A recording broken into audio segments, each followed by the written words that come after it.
another glorious day, my tea sippers, and you know what time it is. I hope you have all of your crumpets together because it's time to dish tea. And you're dishing tea, darlings, with Big Meat. Can't wait. It's time to dish tea with Big Meat. It's time to dish tea with Big Meat. It's time to dish tea with Big Meat. It's time to dish tea with Big Meat. Darling.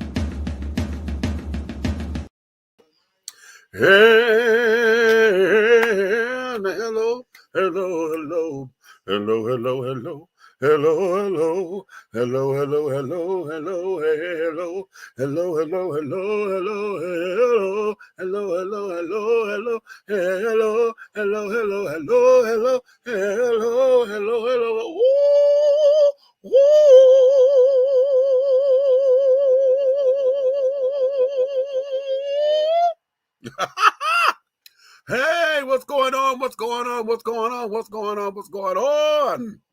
To all of my tea sippers, my crumpet dunkers, my pot stirrers, my tea brewers, and my tea leaf readers, honey. What's going on in your world? What's your tea, babies, honey? Ha! Listen. I know you have all of your crumpets together, darling, because it's time to dish tea, and you are dishing tea, darlings, with Big Meat. What's going on? Listen. It's gonna be one of those days today on the agenda and carrying on and all the stuff that we're doing up in here, baby. We're going to be talking about sex up in here on today, okay? And it's going to get kind of graphic. So I want you guys to know that right now. I know y'all read some of the other stuff that's in the listing, but I want to make sure that right off the top that I let you guys know, honey, we are going to be talking sex on this show. And specifically what we're going to be talking about is when you are in relationship and your partner's sex drive is either stronger or higher than yours, what do you do? I got a real good friend of mine, honey, going through this right now, child. Okay. And, you know, everything is lovely. The relationship is lovely. Okay. They've been together for quite some time. They're in double digits, okay, of being together and carrying on. But yet, what is happening is he is, requiring a lot more sexual attention.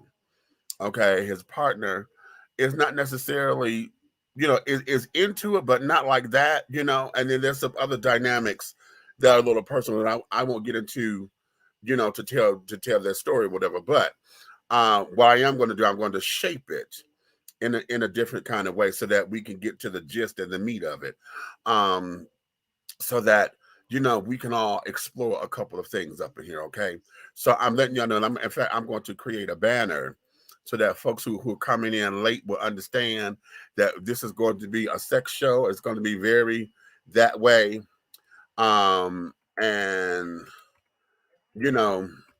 I don't need anybody coming up in here being all offended and carrying on and, oh, you need to be at after dark. No, it is after dark, which is 9 o'clock in the evening, number one. Okay.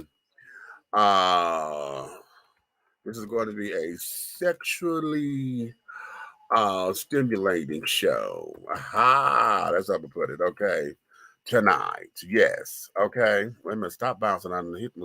Stop. The screen just a bouncing. Okay. Okay, yeah. Tonight's going to be a sexually stimulating show. Okay, so we're going to get down and dirty and carrying on and this, that, and the other. Ravion. Hello there, Ravion star Alexandria St. James. Hello there, my darling. It's one of my sisters, honey. Honey, that's that girl there. I'm in love with her performance and her presence, her energy. She's a real cute girl, honey, and one of the up and coming legendary children, honey. Okay. I gave her a high five every time I see her, honey. Her husband is gorgeous, child. I don't want to covet nobody's husband, honey. That's your grandbaby. Every time I see her, I got to give her a high five because her husband is lovely, honey. Okay, so be that as it may. Okay, but that's okay. That's my sister. Okay, and she got a man. See what? Okay, okay, but um, but to what we're going to be talking about tonight. I hope she weighs in heavy on this. Okay, because you know we need to get what we're talking about. I want to get this from a couple's perspective, or those who are in long-term relationships. Now, those of y'all who got little, you got little side pieces or little flings or friends with benefits, y'all can weigh in, but y'all may have a different perspective because friends with benefits. Listen, friends with benefits is basically a relationship without the commitment. Okay. And it's almost like an open relationship actually without the commitment. So that there's what that is. So it may have a different ring to it because if I'm not committed to you that way, and if my sex drive,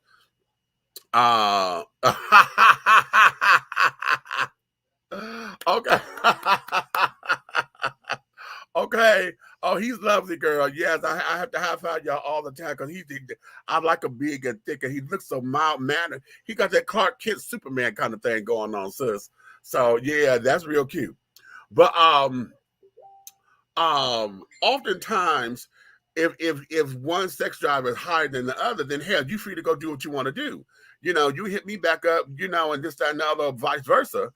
And so it's going to have a different ring to it. You know what I'm saying? But those who are in committed relationships and things that y'all invested some time and some years and carried on into something, this here is where this is, because oftentimes, particularly those of us of the alphabet children, you know, we're on that spectrum of the alphabets. Uh, uh, most of the time the relationships are built on the sex, okay, and y'all heard me say this plenty of times, and that's the one thing about about the community that I just really wish that we have a better handle on, and that there is, I'm tired of us building relationships because the sex was good. Okay, oh my God, honey, the dick was good, the ass was good, honey, oh my God, they did this, oh my God, oh my God. And the only thing you have in common is the sex, and you never got a chance to know the person. So right now, everything you built on is that y'all argue, fuss, and fight just so that y'all can fuck your way back to happiness. And as long as they hitting and knocking it out the park, you good. But the second y'all have an argument and a fight and this, that, and the other, and then the sex is whack, now all of a sudden you ready to pack up. Oh my God, the world done ended and things, and okay, it's Armageddon and Jesus is about to return, and the damn horseman is about to come and bring down apocalypse on everybody. So this here, that's something that we're going to get into a little bit more. Now, for my hetero attractional children, it's basically the same thing on that particular end. Y'all are fine as long as straight men feel as though as long as he got a piece of ass that he can rely on, as long as she loyal and she not giving up to nobody else, she feels as though as long as the dick is good and he paying a bill or two, honey, she'll put up with all his bullshit. In fact, she puts up with more bullshit than a little bit. And then on the flip side of that, because there's some men out there who will put up with these damn heifers, honey, who are high maintenance. They got to have their hair, their nails, they need their feet done. They got to get shoes every motherfucking time you turn around. They got to go get new weave, okay? A new wig or something. They got to get these goddamn, these little bat wing eyelashes that they love to buy. Y'all know I can't stand y'all when y'all wear the wrong eyelashes during the daytime. I can't stand it. I can't stand it. But y'all think y'all look good, so who am I to tell you, right? Okay. But you wear the wrong eyelashes during the daytime, bitch. You got on 199s and 301s and all these little spike lashes and shit that don't look like they're natural, honey. You letting everybody know you got on lashes, and then you want to bat. Then you got all that damn crusty ass glue in the corner and carrying on. I'm sick of that. Okay, I'm sick of that. But you think you look good, so okay, who am I, right?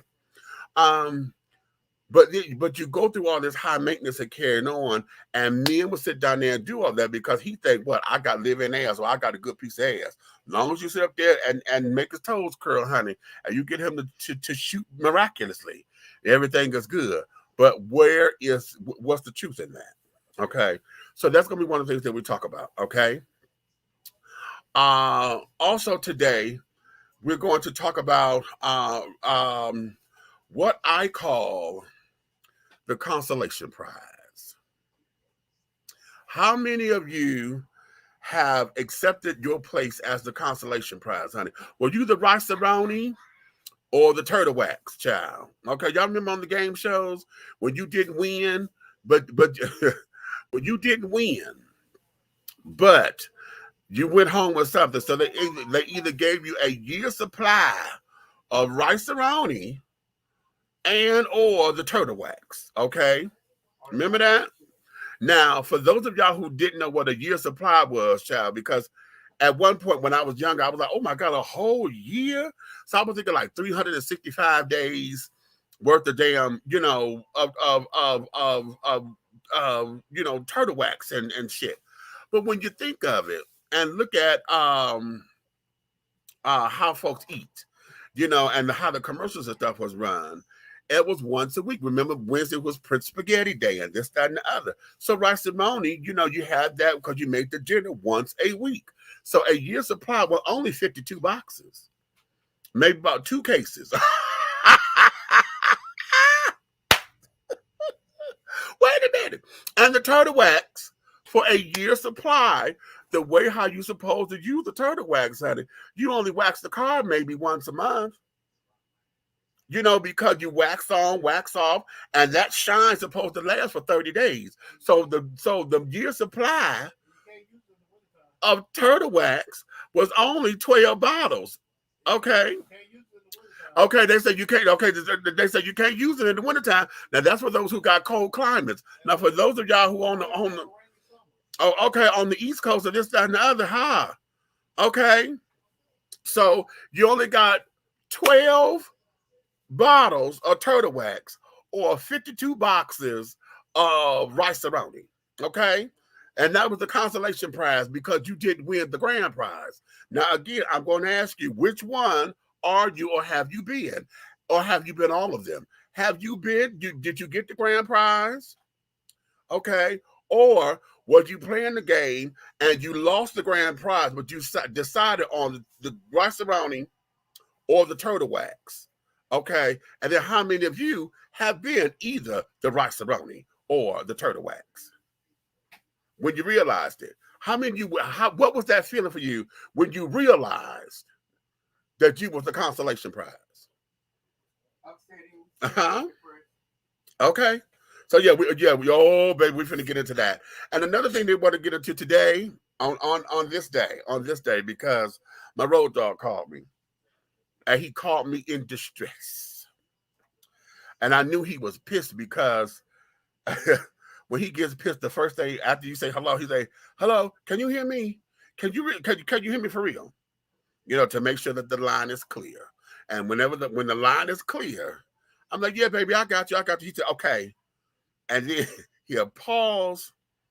And then, baby, he'll give me one old sentence, right? And today's sentence was, customer service is fucked up in this country. Okay. I was like, what? He said, customer service is fucked up in this country. Okay. And then he proceeded to tell me what had happened. He had an experience at a restaurant. He wanted some bacon and carried on. He asked the woman for 2 orders of bacon, right? Where she come and when she served his plate, it was only 2 slices of bacon, 2 pieces. Okay, 2 pieces. And so he say, I asked for 2 orders of bacon. She said, oh, you said you wanted two bacons. So she only bought 2 pieces of bacon. So then he had to sit down there and say, no, I wanted 2 orders of bacon. Right? And carry it on. Hold on, huh? Okay, throw it out. And I feel that's my ginger. Wait a minute, hold on, let me see that. Because you wait a minute, because hold on, y'all. My Lord, I love talking to me when I'm on the motherfucking show. Oh, yeah, it is. Okay, that's acid. That was acid. Okay. She wants to find everything to do when I'm talking to y'all so that she can feel included. Okay. Yeah, my God, I had ginger in the freezer. And I was going to make me some ginger tea, and I let it sit out too long, but it was frozen and then unthawed, and now it smells like alcohol. It fermented, and it's no good. No, no, no, no good. Okay, for those of y'all who cook, y'all understand. Okay, for those of y'all who don't cook, now you learned a lesson about ginger. Okay, and I'm not talking redheads. But anywho, so he was going on talking about, you know, the bacon. Well, he then had to end up asking, well, wait a minute, how many pieces of bacon come in an order? She said, well, an order of bacon is only 2 pieces. Right. And he was like, wait a minute, I don't order 6 eggs and this, that, and the other, blah, blah, blah, blah. And with the food that I got, I said, you only do 2 pieces of bacon for an order. So if I wanted 8 pieces of bacon, I got to tell you that I want 4 orders of bacon. And, you know, that kind of fucked with him a little bit. But here's where he got pissed. Because he told the waiter, the server says to him, oh, well, you should have just told me that you wanted 4 pieces of bacon. I should have just told you that I wanted 4 pieces of bacon. Bitch, number one, I don't know what the hell an order. I said I wanted 2 orders.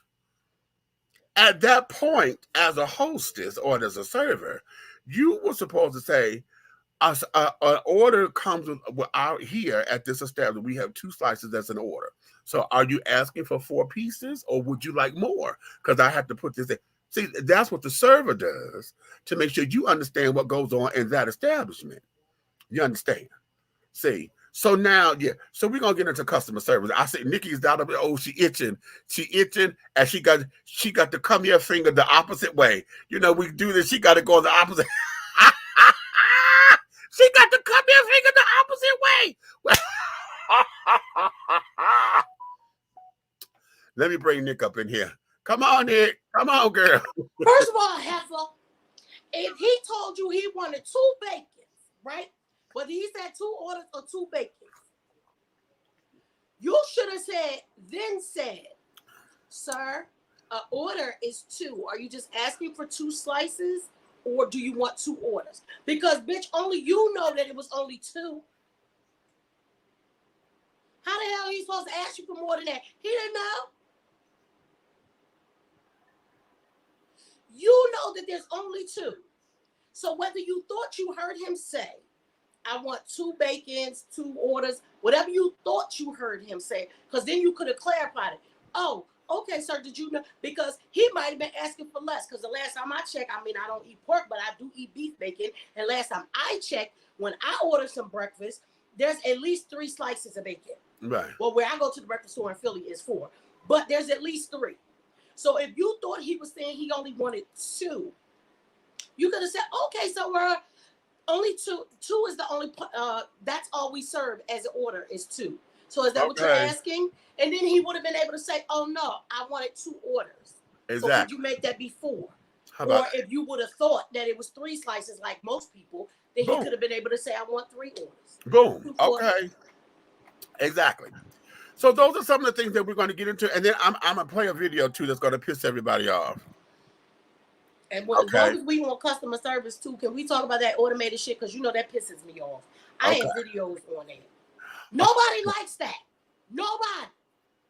Okay. All right. Ravion said facts, honey. Facts.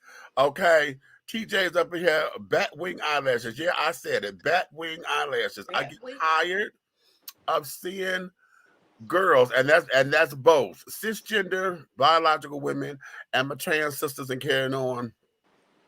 I get tired of seeing them in daytime hours. Okay. Shit's out the hair. People, I have lashes on. Can y'all see them? Nice normal. Nice normal. I don't look like I'm about to take flight. Not looking like that when I bat my lashes, honey, I'm gonna cause a windstorm. Okay. Or we directed air flight control traffic. Okay. I get tired of that. And then you got on a bonnet and slipper somewhere, ma'am. Ma'am, don't make me call Monique on your ass. You say, and you got on a bonnet and slippers. Okay. Now you know what? Don't. Oh, see, you finna go and turn this ugly, cause that just hit me in my crawl the wrong And way. you just saw that whole visual, didn't you? Because what pisses me off, because I go back to the argument when you said Monique, and I go back to Monique's argument and how folks were trying to get on her. Thomas, I'm just trying to be comfortable and this, that, and the other because I'm just going through the airport. But bitch, you got time to put lashes on. You got time to put all these goddamn lashes on to glue this shit down to make sure that they are right. You got time to put lashes on, but you ain't got time like to. me, and you get the individuals done. Like, You ain't got time to slip this shit back into a ponytail or something. And if it's under the bonnet, 9 times out of 10, you got on a weave or wig. You can't shake it out for a few minutes. Boom. This is the thing. You go to the airport. I go to the airport often. We talk about this all the time. I travel a lot. I might not look my flyest when I go to the airport, but I will not. If there's a scarf on my head, baby, y'all know how I'm doing it. Right. Hey, Ro, y'all know I'm gonna whip it up and make it look like a damn, like I'm doing my African thing. I'm gonna make it into a turban or something. You will never catch me with a scarf just tied and going through the damn airport. Okay. I might not have on my flyest clothes. I'm not gonna look like no damn bum either. I'm not wearing no slippers. Now there are times where I might have my Adidas flip flops or my Puma flip flops, and that's to get through security. Security, right? Baby, when I get through security, my sneakers or shoes or whatever I'm wearing are right there. You'll see all that stuff because I got like 2 bins because they want you to put your iPad. If you got anything larger than the phone, you got to put that in a separate bin. So I got my purse, if I got a carry-on bag that day, and then some other sneakers, and I might just have my flip-flops on so I can go through security and I ain't got to go through a whole bunch. But I'm not going to look at any kind of way. It means don't I fly first thing in the morning? Yeah. And I'll never look like that. I'm always trying to catch the first flight. That's just me. I just like it like that. But I could understand. Like, I see people in there. You catching the first flight. You like, oh, I'm tired. Yeah, but you booked that flight that early, right? I'm always trying to get on the first flight and be mad when I can't get a seat on the first flight. Right. I know what fucking time I booked that damn flight. Wherever you going early enough that you can take your ass back to bed when you get there. That's what I tell people. I be flying to Philly early in the morning so I can get there, lay back down, have a nap before motherfuckers know I'm there. Okay. Get y'all life together. And I was mad. Like, sometimes I'll be mad at Monique, but I was definitely not mad at her for that. Okay. Because it's the truth. Like, when did we stop? And it's not about what. Hold on. Let me get TJ. No, don't do it. Don't do it. No. No, that yawn, honey, stuck up on me. But I'm ready for this, honey. No, we good to go today. It's just it has been a long day. Because this ain't about what somebody else sees. Right. When did we stop caring about what we look like? Like I said, remember when we was young? Mm-hmm. I wish you would go to the goddamn store looking all crazy. Even if it was early in the morning. If I had rollers in my hair, them little pink rollers in my hair, even if I ain't comb my curls down, I took the rollers out my hair and my grandma sent to the store. Child. And I wish we would have went outside in some goddamn pajamas to go to the store.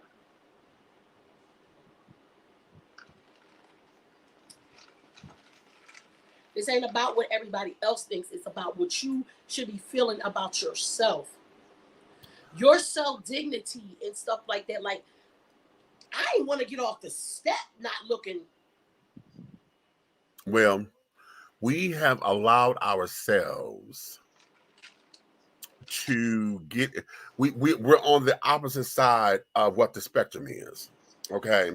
Because we come from an era where we were all suits and ties and, Sunday's best, and suited and booted, honey, it looks so good.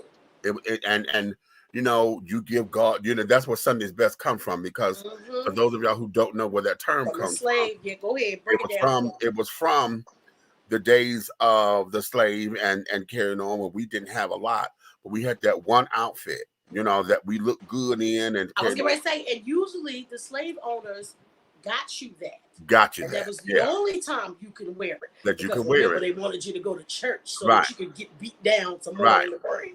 Right. And so every Sunday, that's where this whole idea of Christianity, where you give God your best, you know, and this, that, and other, how we dress for church and this, that, and other. A lot of that stems from all of that.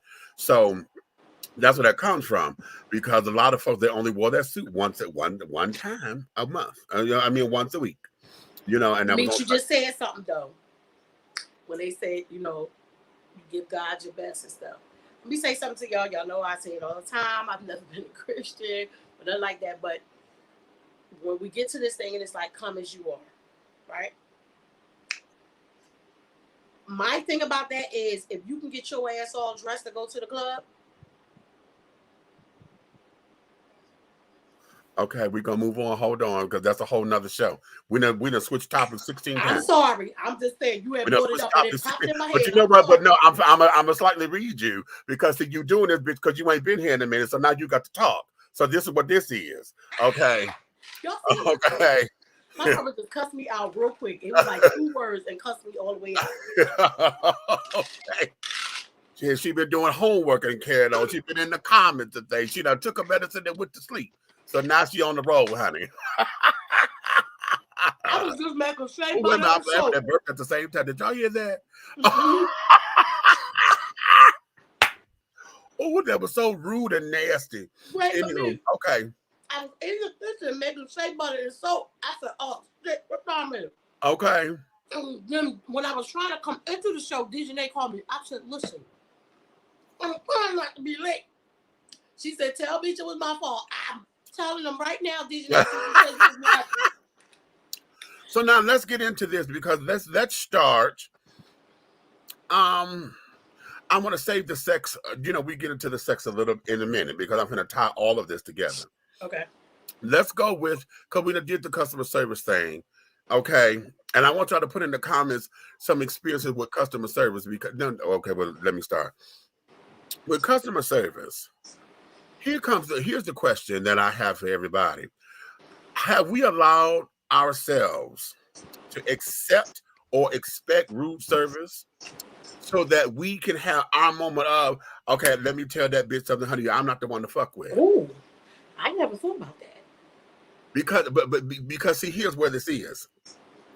I'm connecting those dots because we in reality TV behavior. Okay. And everybody's looking to record everything and to get hits on the social media and carrying on.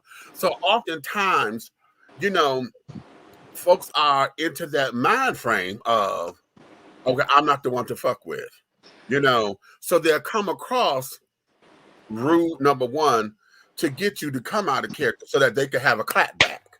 See, everybody, we in the era of a clap back. Okay. So have we allowed that to become the norm, or do we accept that as norm because we ready to have our clapback moment and just think that the world is just crazy? What you know? Because no, I'm sorry, that was to your niece. She was trying to throw that little damn badass kitten of hers in here. I was saying to that. Sorry. But my whole thing is this. I think it's a combination of all of the above. Okay, I think those of us in our age bracket, a lot of us, we have gotten tired. We pick and choose our battles because we're not. The grandmothers of old would have snatched us up. Period. Okay? Would have snatched us up if we got out of line. Okay, because everything is Sue happy, trigger happy, this, that, and the other. Now you got to fight the fucking family because you done said something to somebody's child or whatever the case may be. We just sit up there, we shake our heads and just call it out, you know. Right, because we come from that era when the family could chastise that ass. Right. The whole block could chastise that ass because we knew there was a point where, I'm not going to say everybody, but most of the people were not there to do. And we knew, but we had relationship because we knew who could and who couldn't. Exactly. Okay, we knew who could and we knew who couldn't, and this, that, and the other. Okay. Because your mom or your grandmama and them had the relationship. So the other people ain't even going to try it. Now, Niece, do you think this? Because now, us coming from this era as well, when we go out to eat, baby, I'm not trying to pot fly with you. Right. I was taught you don't mess with that one that's over your food and over your hair. Right. Right. So if it's something wrong with my food, I'm not going off about that. Right. I'm gonna correct you the right way. But if you come off the wrong way, I'm just gonna be like, okay, I don't want that. Right. I don't want nothing Right. because bitch, because now me and you, there's a problem. And if Right. there's a problem, then I don't trust you no damn more. I don't trust you, and I'm not paying for that, and you ain't getting no tip. Because And see, you you ain't working getting for no tip. you ain't And work- we you ain't working got to for go them. back and forth, honey. You gotta go back and forth. Oh, I know how to handle this. Fuck that. Okay? Okay, fuck that. And piss me off, honey. I know to go to management. Can I see Exactly. the manager, please? Okay, and we'll handle it that way. But this whole back and forth, let me give y'all a scenario. And I reported this to the development, honey. And I was told to give a to make a an email so that she could get it to the establishment. I'm not going to call the establishment and Karen. I'm not going to do that because of but what I am going to talk about horrible service. Okay, Okay. good, because I got one too. Okay. My food was delicious. The service was hot. Well, here's where it is. I went there. I had someone in town. I'm trying to get them to come and experience this place because I'm trying to do what I like to do with bringing folks and introducing them to new places. So I had called to make sure that there wasn't going to be a backup, because this particular place is known, for long wait times. Okay, I'm told, oh no, today is Monday, and we're not gonna. You usually don't have any problems or whatever. It's good. You'll be good. Okay. We got there. Now we go inside, and yeah, there were some people there, but you were able to still seat me. You had like 2, 3, 4 tables open. I get there, and the first thing you tell me is, okay, we can seat you, but we're not going to take any orders for 45 minutes because the kitchen is staffed. We got a 45-minute wait. Wait, you just said, but there was place to seat you. Yeah. Yeah. Okay, But there was go ahead, because I'm confused. I just wanted to make sure I heard that right. A 45-minute wait. Okay. So the young lady sat us, and then somebody else came out who was a little pissed. Okay. Because she's like, did she seat you? Well, we ain't taking no orders for 45 minutes, honey, because the kitchen is backed up. I said, we know. We were told. Oh, okay. Then, so y'all can have no drinks or nothing either? Oh, we could get drinks. Oh, yeah, okay. we could get it. But then our server came. Okay. He was very pleasant, and was trying to really smooth things out. Because he was like, and he was kind of trying to explain. He said, well, he said, I'm going to be very honest. We got a little backup in the kitchen, and we had a little problem, but we're working to get it smooth out. I can get you your drinks right now. He said, but yeah. And I said, well, we got seated, but they told us a 45-minute wait. He said, do you know what you want to order? So we went through and said what we were going to order. He said, I could get it in. He said, let me work it. Okay. I said, okay. So he went in and got the order and put our order in. Okay. Now my friend has set his timer for, he said, this was said 35 minutes. That was said 45 minutes. So I'm going to say 40 minutes. And so he put the timer for 40 minutes, right, on his phone. So we sitting down here talking. We had cocktails or whatever. And when his timer went off, he said, okay, that's 40 minutes. I said, no, sweetie, that's 40 minutes. I said, we would have been asked to order now. Okay. I said, the guy took our order already. And like 5 minutes after that, he came and said, your order's up in the window. I'm going to bring it right out. Okay. So, oh, okay, cool. Now, for him to have gone back there to say our order is up in the window, which means you just saw it, which means, okay, baby, that food came out to be cold as hell. I'm like, this ain't supposed to be cold, and you just saw it in the window. Yeah. Okay, now either y'all ain't got no heat lamps in that damn window. They said it was a backup in the kitchen. No. Something wasn't working back there. No, well, they didn't have enough workers or something. Well, that's the first thing. The second thing is some of that food, like the hash browns, what it may have been pre-cooked. Okay. and carrying on. You didn't have nothing to put in the microwave to, it's At those least, kind of things. at the very So least. I'm there. Now, like I said, I was serving. He was a sweetheart. Okay, a wonderful, wonderful sweetheart. Mhm. But while we were waiting, I watched a little Miss Thing, honey. And so now they starting to get hit. This is a lunch rush. Okay. You starting to get hit. And every time you having to explain that there's a wait, I'm watching your little hot yellow ass turn red. I'm watching all of your body language sit up there get upset. Because you got to explain this. I'm watching you get mad because folks that you had seated decided they're going to leave. And you're What getting you mad for? frustrated. And I'm like, okay, they never trained y'all on how to do this. Exactly. Okay, they never trained you on how to handle this kind of thing or whatever. People skills. Right. If I talked about that class that I had, people skills. There's an actual class. There's a people skills class that I was taught when I went to cosmetology school. And from the very first time that we had that class, I said, this needs to be taught across the board. Exactly. Because this is customer service. This should be a class that high schoolers get, like 12th grade. You need to have this class. Right. You know what I'm saying? So that you know what, because unless you some kind of scientist and you in the lab by yourself and stuff like that, you always gonna have to encounter people. So that kind of class is good across the board. It taught us how to deal with things in any situation. Right. People need that, and there's not enough training. You don't pay people. A lot of people don't pay people enough. You don't train them right. Exactly, DJ. They don't get trained right, and then you put them in your establishment. I'm still upset at the fact that you put people in your establishment and you letting them come up in there with their pants sagging. You letting servers serve food with their pants fucking sagging.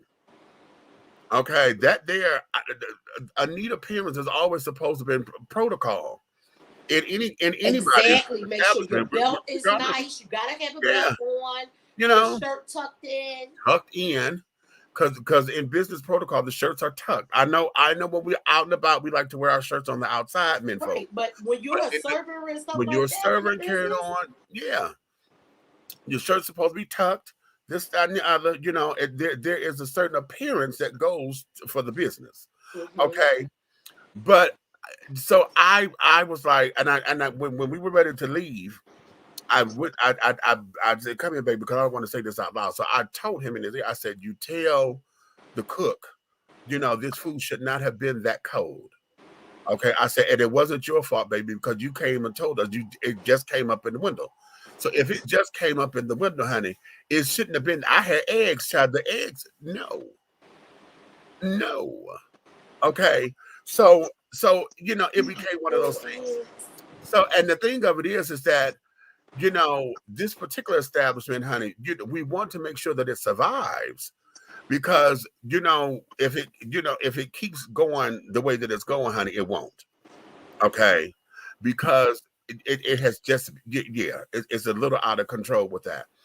And I realized that a lot of restaurants across the country are having problems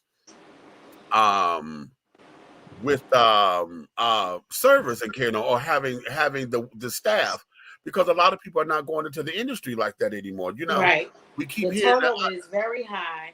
Yeah, very high. The wages are low, and a lot of and do waitresses still not get paid? No, they don't. I never understood that. Well, you know what? I got it, but I didn't get it because it doesn't make sense. Tips are not guaranteed. Exactly. That's exactly why I never understood it. But because that the serving staffs are tipped employees, especially with larger establishments, they get tipped out because all the tips go into one big old thing. Right, and then they give it up, and I don't believe in that either. I don't believe in that because you get some of these bitches who skirt by, who beat their ass on the street.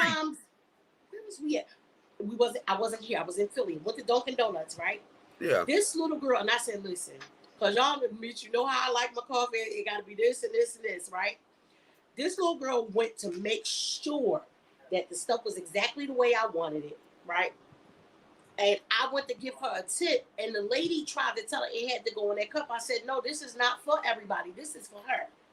Right. I said, and if need be, baby, what time you get off? Because the Dunkin' Right. Donuts is right around the corner from Brian's house. I said, what time you get off? Because I'll come back and bring it right to you. Right. Because the rest of y'all act like, I mean, like I said, I'm a Wawa girl. I go to Wawa, I get hazelnut coffee, put a little bit of French vanilla creamer in there, boom, it's done. Dunkin' Donuts doesn't have, like, they put squirts of flavor in there. So they don't just make different flavors of coffee. So for me, y'all, I don't like a lot of, I don't put sugar in my coffee because the creamers are sweet enough. Yeah. And then I got to get a shot of the hazelnut and a shot of vanilla to get the taste that I want. Right. Those are sweet too. So if you put too much cream in my coffee, now my coffee tastes like I'm about to have a damn diabetic stroke. And this little girl went out her damn way to make sure it was the way that I wanted it. Right. And I had the money to tip her, and I wanted to tip her. I didn't want to give it to nobody else. Everybody else didn't wait on me. Right. Exactly. So that there, you know, what is it, $2.80 an hour? Yes. You know, and they have to claim their tips. Shit. Yeah, they have to claim their tips. And that the restaurant industry really needs to look at that, because like we said, tips are not guaranteed. And then now too, that a lot of restaurants are adding the gratuity in the bill now. Mm-hmm. I still don't know if you get it. They'll do an 18% gratuity, and they have the nerve to say, if you want to do an extra tip, bitch, what? I marked 0 and put a line through it. Baby, extra what? How dare you? How fucking dare you? But see, if they put that on there, see, this is what this probably supports your point. If the gratuity is added in there, then that means that's going in that big old pot for everybody to split. You want to add an extra tip or whatever, that means that, okay, now that extra portion, that's going to your server directly. Right. I don't like that bullshit. I don't like it either, because y'all splitting these tips, and what if I got a marvelous server and somebody else got a horrible server? Right. Or I got a horrible server and somebody else got a marvelous, and that shit ain't right. And then you're going to tip them out the same tip. No, bitch, no. Like at the very least, and I don't think nobody should have this, but at the very least, they should at least have minimum wage. Okay, right. At the very least. Right. Giving them not even $5 an hour? Are you fucking kidding me? For all that they have to do. Now, and now, look at that from the standpoint of what we know that to be in those little coffee diners and carrying on, the harassment that a lot of the servers have to put up with. Mm-hmm. You know, look at it from the idea of a big wedding party, you know, or something that comes in and you get hit. Look at Waffle House. And you know, those little nice little places, the Waffle House needs to be slapped in the face. Okay. You know, Waffle House is, first Waffle of all, House have to really be starving. Need their ass whooped. Okay, and I'm gonna say that's this. The only thing I can get to. I'm gonna say this like this because number one, they redesigned the stores due to COVID. Mm-hmm. Okay, so now you know you don't have as many seats in there anymore like you used to. Okay, that's the first thing. The second thing, you really didn't have a lot of seats to begin with. They're small. Okay, so not only do you deal with attitude from a cook, because you know as they holler out orders and carry on, they have a way that they holler their orders and shit. And the cook is right there for you to see. The cook is right there, but he got an attitude or she got an attitude. Okay, with that whole all that old ghetto ass shit. Then the restaurant is so small, you got 16 servers, honey, to do 5-6 tables. Okay, so now you still fuck up the order. You burn the damn. How'd you burn the waffle, baby? Anyway, you burn the waffle, or you burn up the damn bacon, and then on top of it, you know you're trying to get everything together. But then you got that after hours crowd to come in that want to fight all the goddamn time. Exactly. I'm tired of seeing these goddamn fights at the Waffle House. It's ridiculous. Or how about not just the guests coming in there fighting, but you got the damn employees fighting one another. I just saw a video with the Waffle House children here, and they said it was here in Atlanta. These bitches sitting up here is a white girl and the black girl going at it. Y'all the damn people. Y'all the employees. And the girl said, but wait a minute, I want my food. Now that would have been cold. Y'all Okay, know but I my daughter want ain't my got no food. damn sense. I'm Like, hungry. hold up, but am I still gonna get my food? I'm hungry as hell, you know. And Nicole and Princess. Right. So,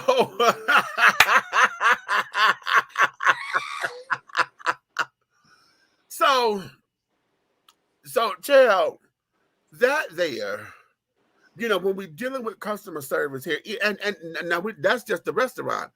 I'm looking at it from all over. You know, I'm in hotels. So, honey, listen. Oh,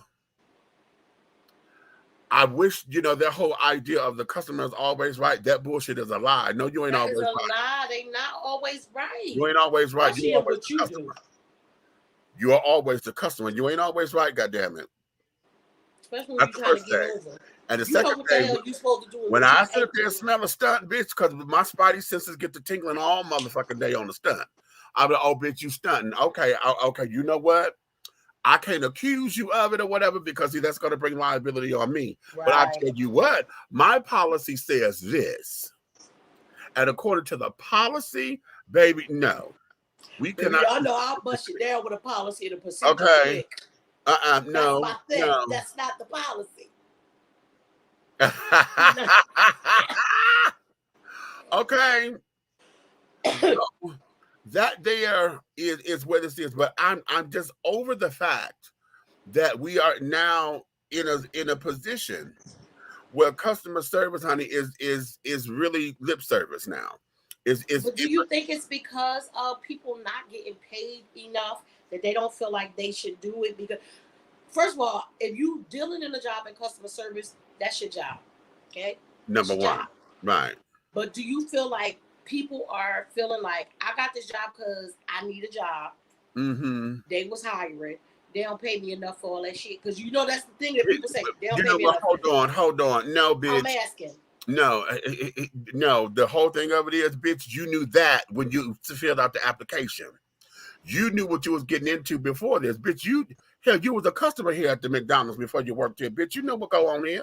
Can somebody tell me how come nobody at Walmart never know where nothing is? 9,000 people on the floor. Is 10. There's 40 people in 2 lines. I'm not looking at you, yes, girl. you is. Take that shit down. Why is it? Y'all got 30 registers, only 2 of them open, but y'all got 40 employees on the floor. Every time I need to ask where something is, don't nobody know. I'll tell you know what, but the easier answer to that question is because everybody on the floor usually is new. So they still trying to learn the damn store and this, that, and the other. I said this the other day. I was like, how come every time I come by this damn place, there's nobody ever in the jewelry department? Nobody ever. Nobody is ever manning these counters in there. Because I want to know if I bring my watches up here, is anyone trained to change the battery? The battery. You know what I'm saying? I've never asked that at a Walmart, whatever, because I got like 4 or 5 watches that need new batteries. So I'm like, okay, nobody is ever here at jewelry. Nobody is ever over there in the paint department. Okay. And just for FYI, I don't work at Walmart, so no, I don't want to go to self-checkout.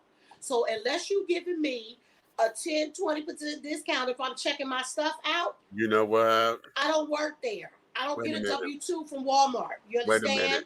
Okay, now that may be something that we need to add into this conversation of customer service, because if I got to do self-checkout and I got to do this and I got to do this, okay, yeah, okay, it may be, oh, okay, well, what the fuck is this? You know, I'm doing everything on my own. I bag my own groceries at Aldi. Yeah. Because the prices are cheaper. Right. That's why you bag your own groceries. Right. Because if I gotta check myself out and bag my own groceries, and 9 times out of 10, some of those lines and stuff be acting up. So you got a person over there. Right. That person could be ringing up people. And so they had Right. to be called over to the thing every 5 seconds when the thing ain't acting right. Or Or because when somebody didn't swipe it right, or whatever the hell happened. Like, I can understand that. You say, oh, you're going to get 5% off your purchase if you use the self-checkout. Okay, cool. okay. Remember, TJ say Walmart would tell you at times if you didn't purchase the watch here, we could only sell you a battery. You know what? I don't even Really? know I didn't that. know that. I didn't even know that because I've had nobody that asked me that, and I mean to tell me that, and the few folks that I've ever talked to in the damn jewelry department didn't know. They And I didn't don't know. see regular jewelry stores that much no more. Remember back in the day, when you Yeah, go to wherever you lived, your yeah. downtown, like in Philly, we got Jewelers Row. But our Mm-hmm. regular downtown, where our gallery and everything was, it was like a jewelry store on maybe every block. Mm-hmm. You could take your jewelry in there, it could get fixed. Fix, If you pop a polished. chain, Yeah. polished, and everything, you don't see that no more. It's like Clean. go to a jeweler, me and you balling, because Right. they got the, they got shit in the vault and everything. But Right. I don't see regular jewelry stores anymore. Like I see Right. a whole bunch of fake ass shit, but I Right. don't see regular jewelry stores. But even with the fake ass shit, honey, nobody there still knows how to change the battery in the watch.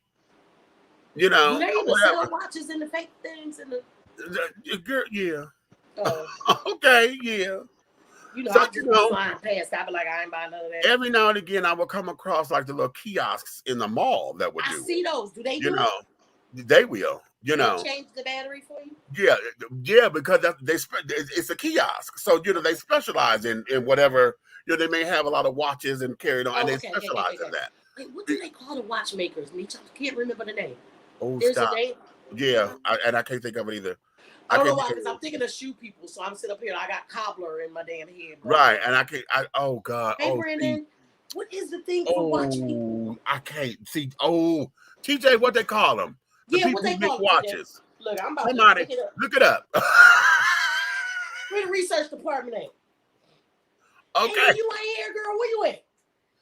So, that be that. But the whole idea with the whole customer service thing, and we're gonna move on, is that we have allowed ourselves to accept that kind of treatment. We have allowed ourselves to get to produce that kind of behavior, because even I have to check myself from time to time, because I know when I'm on the other side of security, okay, and I'm just a regular person. Oftentimes what pisses me off is the tone that a lot of folks talk in. Okay. And I'm like, okay, wait a minute. I don't need that flippancy in your motherfucking in your damn neck, bitch. Because you're talking out the side of your motherfucking lips. Period. And I can't stand the fact when I done said something 3 times and then you had me to repeat it one more time. That burns me. Okay? And what burns me too, now this one is personal. I done gave you my motherfucking ID. My name is spelled correctly on the ID. Bitch, did you still misspell my motherfucking name because you gonna spell it the way you want to spell it? And I gave you the ID? Bitch. Okay, yeah, that gets up under my goddamn skin. My name is Demetrius, not Demetrius. Ain't no you in my motherfucking name. Stop trying to tell my mama she was wrong. She named me, not you. Well, Keisha gets the same thing because the way her name, the last couple of letters is not S-H-A, it's S-H-I-A. So basically, if you pronounce it would really read Nikishia. Uh-huh. That's some shit her daddy did, but don't tell her. Everybody want to spell her name. Her name does not have an E in it. It's N-I because the N comes from Nicole, from me. And then Brian spelled Keisha, K-I-S-H-I-A, because his cousin who died, that was like his favorite cousin, died when we were over in Germany. And that's his daughter's name. So we put Keisha's name together from the Nicole from me and the Keisha from her cousin's name. Uh-huh. Don't tell us how to spell my damn child name. Okay. So we have allowed those particular kinds of behaviors to get out, and I have to put myself in check from time to time. And if I've been flippant with someone, I would apologize. I'm like, oh girl, wait a minute, I'm sorry, that wasn't for you. You know, I would tell myself, stop, let's start over because I did that wrong. I'm sorry. I do that, out loud. Yeah, what I say, Beach, is like, when you real mad and you got a call and it's a customer service call. You got to talk to somebody, but you already mad from whatever the last Yeah. person that you talked to, same company.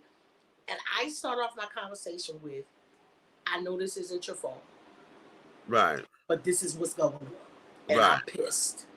Right. So please understand that my frustration is not with you. Okay. I will do that. But if you the one that pissed me off. Right. Okay.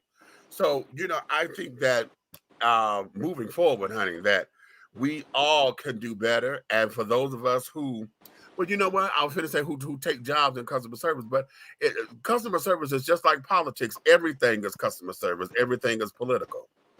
And one shape, style, frame of fashion. Okay. So that there's something that we all have, if we take that into consideration, that everything is customer service, how you treat others is indicative of how you want to be treated. So if you will try to come here neck roll you all motherfucking day, okay, then okay.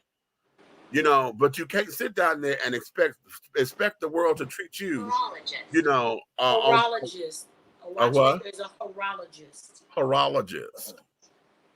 I was making sure. I was like, wait, I still don't remember that. I thought it was something I don't else. remember that either. I thought it was something else, but okay. Okay. So that'd be that. So here, let's do this.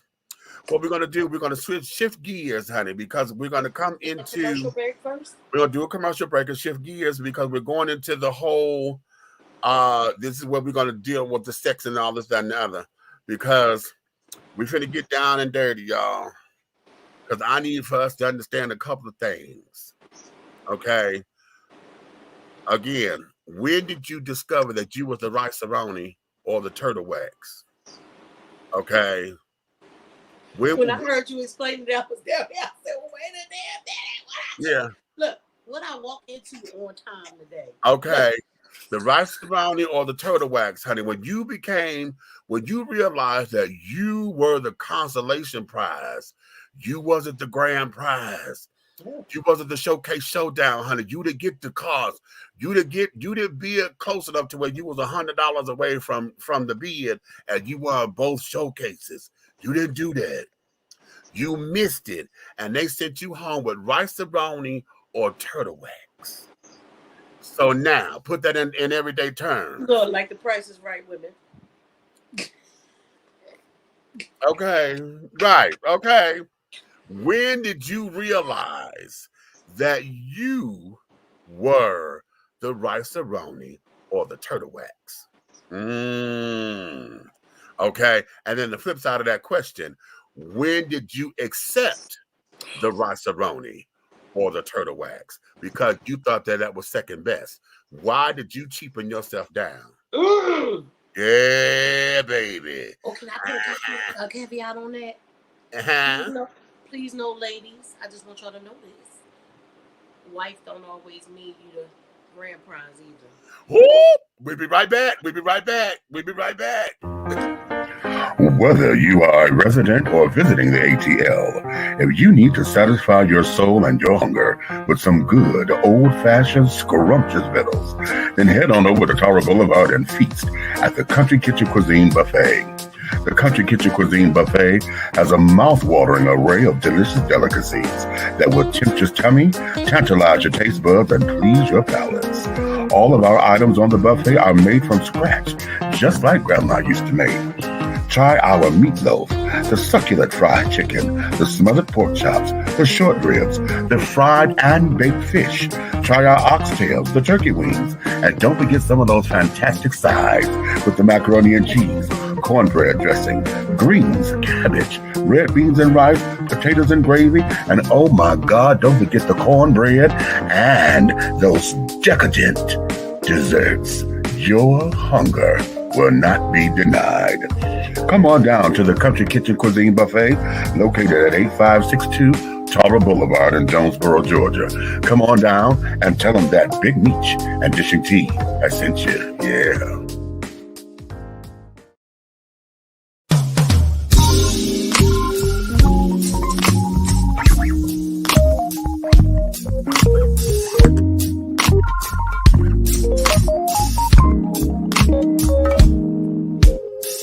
When I'm walking down the street, people people are looking at me.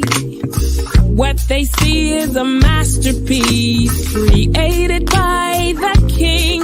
I am different by design, and I am fearfully and wonderfully made. I may not look like you and you me, but that's the way it's supposed to be. Dare to be you, dare to be me, and dare to be different and unique.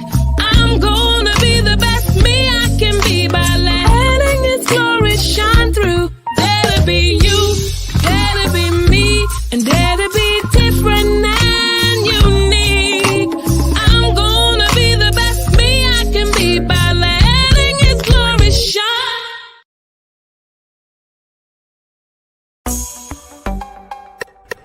Hey, you want to be a part of God's plan? Look at this angel. That's right, the shine, the sheen. You can only get that at Royal Extensions. Hit us up at Royal Extensions, www.royalextensionsatlanta.com or IG Royal Extensions 20. If you want to have the same thing as God's plan, you get it right here at Royal Extensions.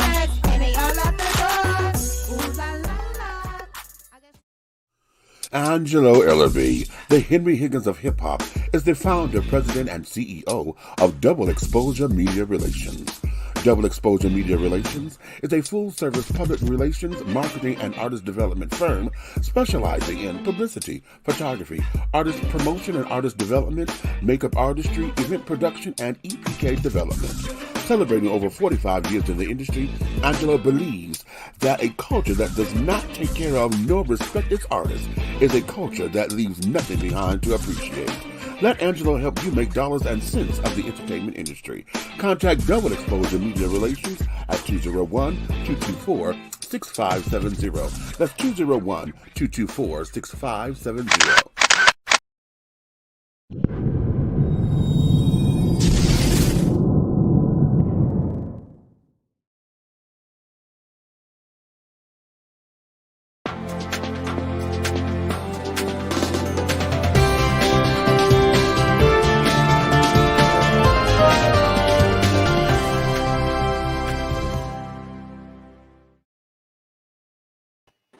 All right, and we are back. If you're just tuning in, honey, you're dishing tea with Big Meech and my co-host Aunt Nikki. We're waiting for Big Red Fella to come on in, but I think he may have gone to sleep. We had a long day today. We had some running to do, and we had and to go everybody, listen, that's why I'm gonna go, because I've been out the house since early this morning. I came in, what was it, like 30 minutes before it was time for the show? Right. I came right in the door and started making shea butter, and I was cutting. Listen, we done had some busy days, y'all. Okay. If I'd have sat down anywhere except for in this chair. So, okay. So be that as it may, we're going to get, you know what, webcam, now he done changed the name. Ooh. Okay, because I guess we figured we're going to the sex talk. So now he tells us just go to the website and jerk off.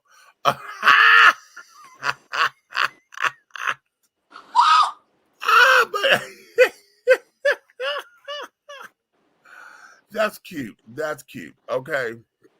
Anywho, let's get into this, because see, here's something that comes from an earlier conversation, in fact, that I had with Red today.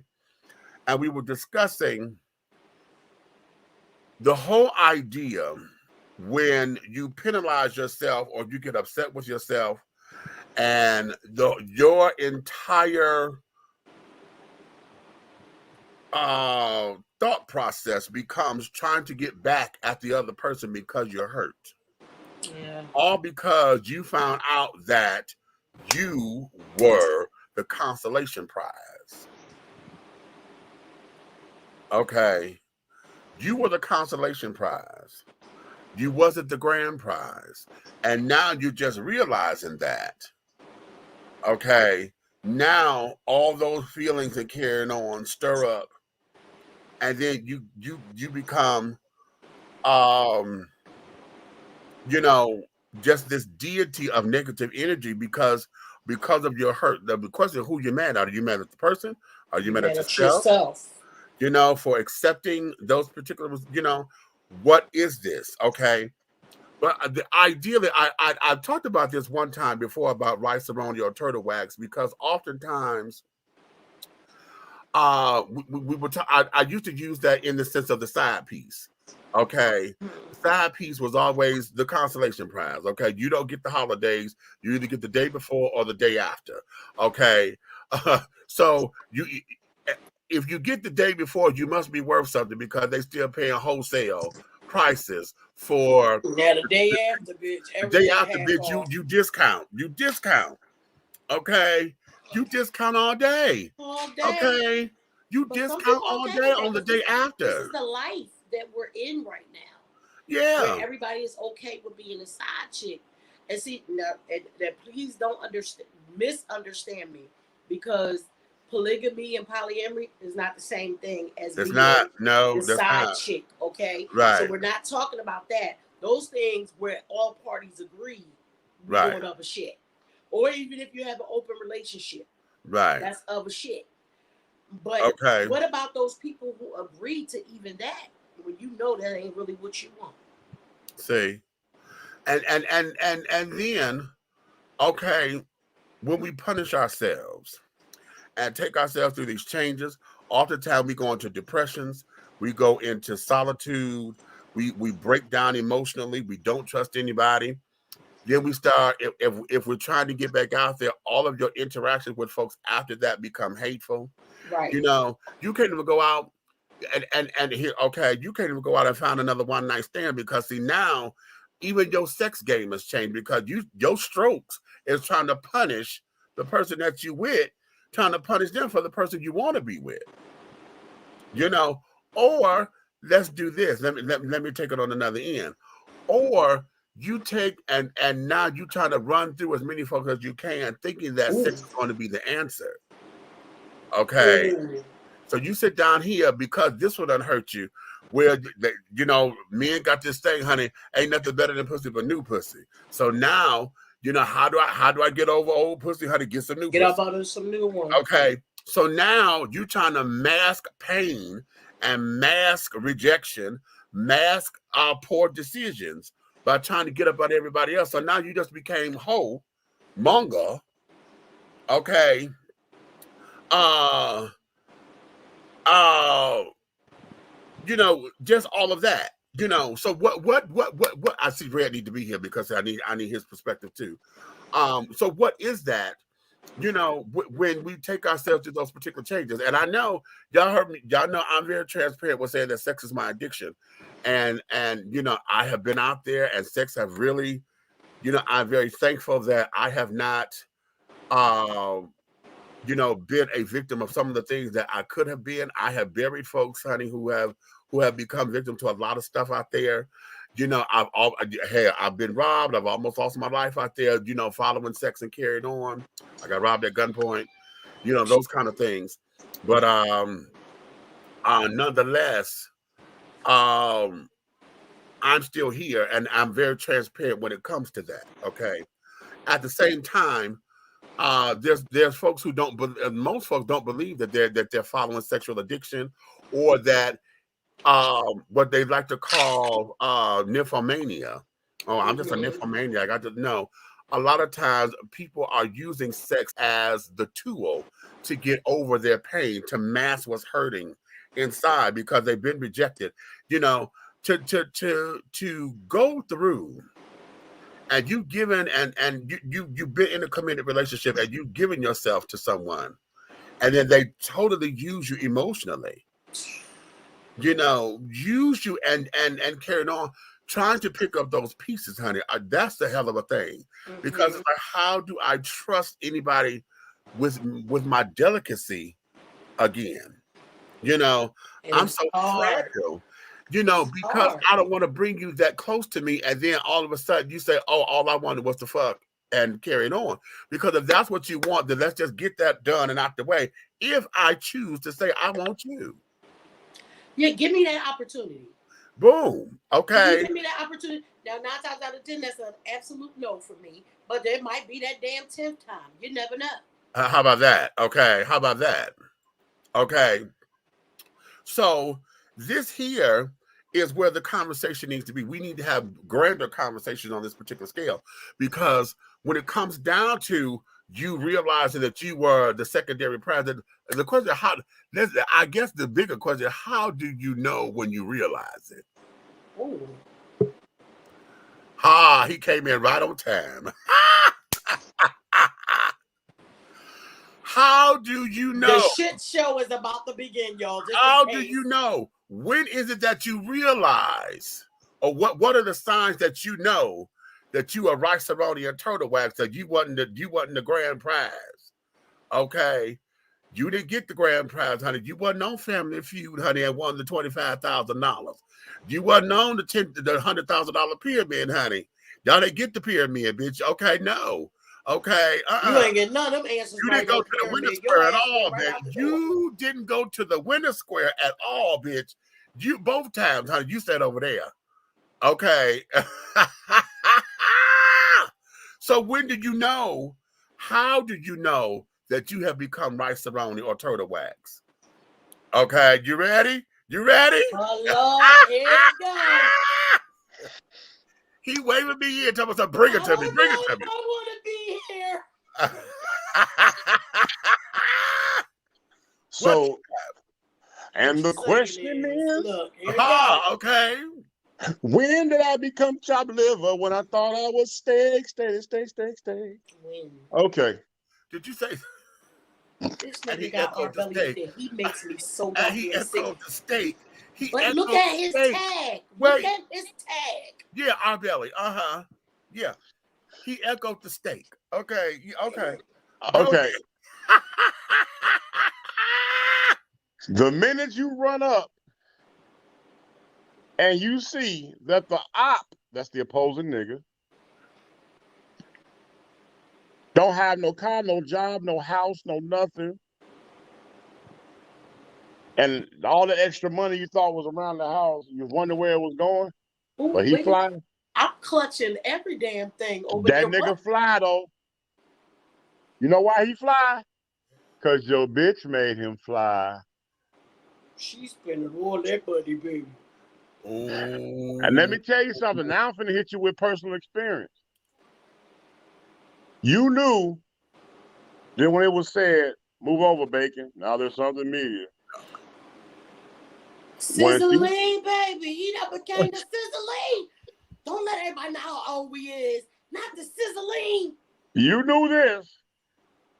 Because y'all know they had beef sizzling, right? Now, hold on, sis. Hold on. When she said, can I use one of your friends with the kids for their taxes? Because I got a friend at work crying because she need an extra kid on her taxes, and she take the kid's information and give it to the nigga.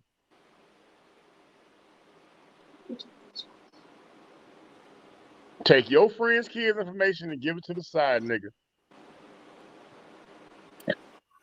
Rice-A-Roni, the San Francisco treat. Bing! Now that right there, ladies and gentlemen, I had to take it to that level because that was worse than Rice-A-Roni. That shit was ramen noodles. I'm gonna go with you. I'm trying to tell you. Cup of noodle soup, honey. He didn't even say cup of noodle soup. He said ramen. He said ramen. Noodle soup costs about $2 a cup. Ramen noodles was 25 cents. Yeah. Exactly, Mondo. Yeah. Motherfucker's supposed to be your ride or die, your side, your queen. And she takes information from one of your best friends and the kids and lie to you about being for a female friend and give it to the nigga that's on the side to help him out. Okay. Okay. Oh, here's another one. These are all personal, y'all. I'm keeping the 100. Okay, because I'm sitting here. When you roll up and tap her ass on the shoulder while she returning a rent-a-car that she rented for the nigga. Off your money. Ooh. Well, you don't know. Hold on. If she's returning the rent-a-car, where's your car? Oh, there it is. The nigga driving it because he waiting to come pick her up. I know him. You lying. No, the hell I'm not. And I got a witness that we all know saw this because they stopped me from motherfucking shooting up the place. Walk right in Enterprise. Walk right in Enterprise, and you could have bought that motherfucker for a half a cent when they turned around and said, oh, yeah, bitch, you was at home sleep. But I noticed you up here, motherfucker, turning in a brand new Focus. And I also noticed this nigga turning the corner right there in my shit. Right. So you thought I was cross town when I was right here watching your stupid ass. Okay. Well, you know what? When somebody's shaking their ass, half dressed, hair all done at an Eagles game yesterday, when bitch you said you ain't had no motherfucking money. My grandkids need motherfucking clothes. Baby. On the back of somebody's car. Bitch. Baby. Wait a minute. Well, Wait a I got minute. a Wait a thousand. Hey, minute. you know what? I got 1,000 of them, but I'm gonna be quiet, boy, because No. Here, since we we getting personal. Baby, I was about to, and I started to. Cole said, "Mom." every time I hear motherfucking female say niggas ain't shit, I be like, bitch, you need to go repent. I started to put the courtroom up in the back. I really did. Because baby, let me do this. Go ahead. Let me do this. I'm gonna do this. I'm gonna put my own business out here. Come on, I want to hear your ramen noodle story. I'm gonna put my own business out here. I'm put my own business out here. Okay? I did it. Why can't you? How about you give a motherfucker $300 because his cousin was gonna help you buy. He's gonna help you out because your car went out. He was gonna sell you his car for $300. You give the child the $300 and say, "Okay, go bring me the car and care now. I'm you know, because I got somebody coming to bring the car back." That $300 helped y'all go out of town to go get high, and the car went to somebody else.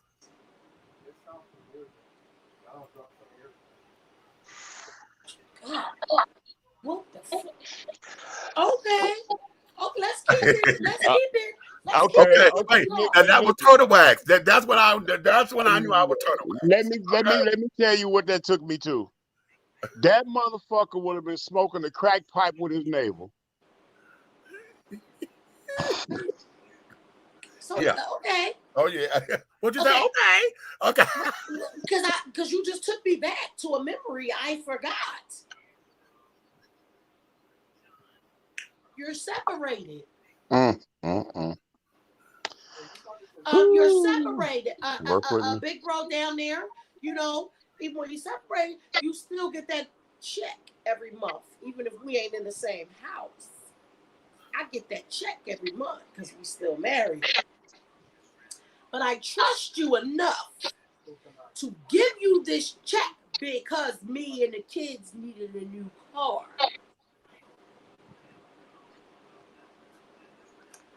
Red Band was about 4, maybe. Wow. My son is 28 now. I ain't seen that money go in that car yet. Turtle wax. A year supply. That's why I said before the commercial, just because you're the wife don't always mean you the grand prize either. Please, but understand. Okay. So here's the question becomes, the whole idea of this is when we realize it, and all of us realize it at different points, because what we say is, "Damn, I've been a fool," and we'll play the song. Oh, you know, we'll play Miles J, honey. Oh, I've been a fool for you.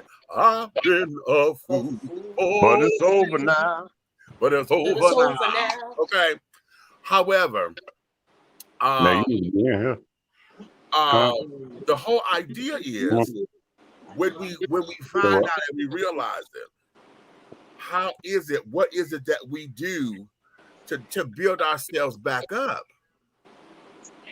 You know, now wait a minute, because see, that's one question, but I got to do the flip side of that coin.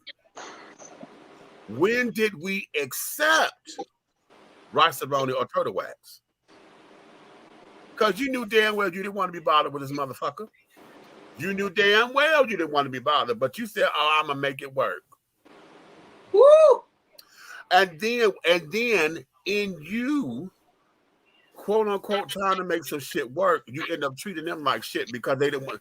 And then what happens? They're so hungry for love and affection to where they let you treat them like shit. You know, they let you treat them like they just a little pet, little mule or something.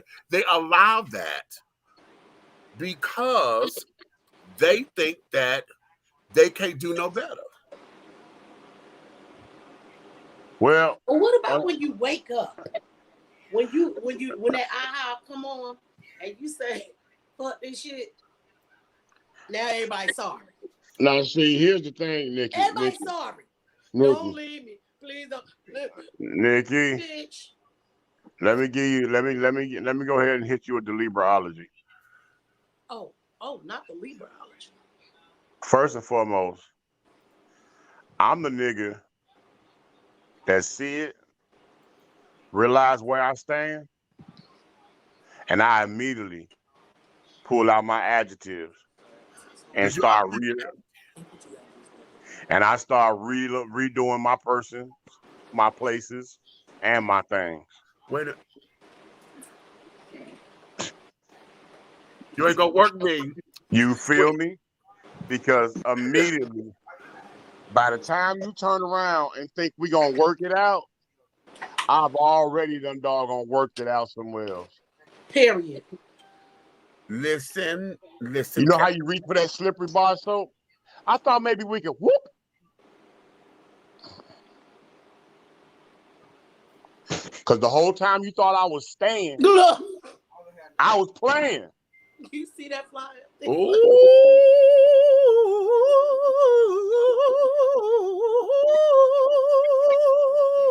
Boy. Ain't nothing more satisfying than a jaw dragging the ground, looking at you, going like this. Why the fuck is it a U-Haul out here? You didn't order it. Hey, Ray. Oh. And Okay. then when they open That's how it, we know. hey, That's how we Nikki, know Nikki, we related, y'all. Nikki, you know that closet that you never opened when you got a house? Well, had they opened up that closet, they'd have seen them pre-packed boxes. Oh. Because while you at work, I'm packing boxes. And I'm making sure it's not obvious. Everything that's out in the vision, I don't touch. Wait a minute, Red. Or will you just take a trip to Atlanta by yourself when you ain't never been here by yourself before? Come down here and you done already paid the down payment on the house. You come down here, do a walkthrough, pay the money for your house, lock your motherfucking house up, and go back to Philly for the next 2 months like ain't shit ever happened. You tried it. And then before is when I knew they was about to go to school down here in Georgia, I tell my son, pack whatever's most important to you. We on our way to the airport. And there we have it. Bitch, don't play with me. What did you do?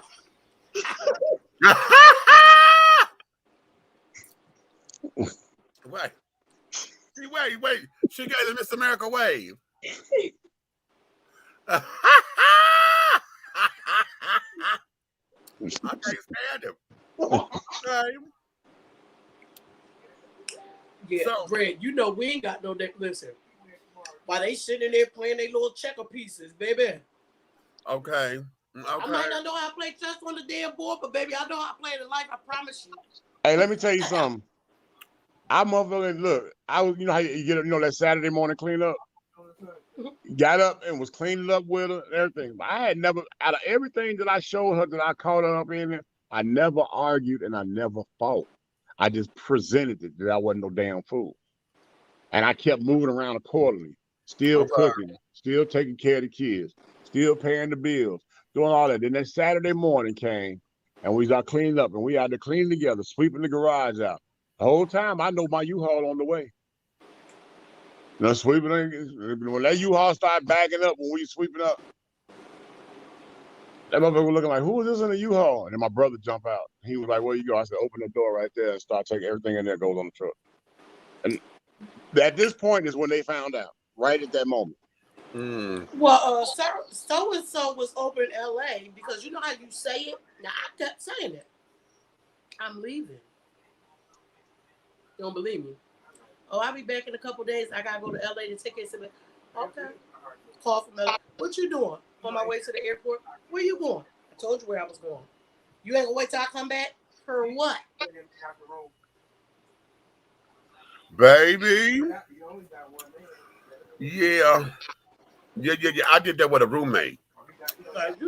And I'm gonna do this. I'm gonna say this because oftentimes the whole Rice-A-Roni turtle wax theory is not just in romantic relationships. Right. It's in platonic relationships because I did that with my very first roommate. I was 18 when I moved out of my mother's house.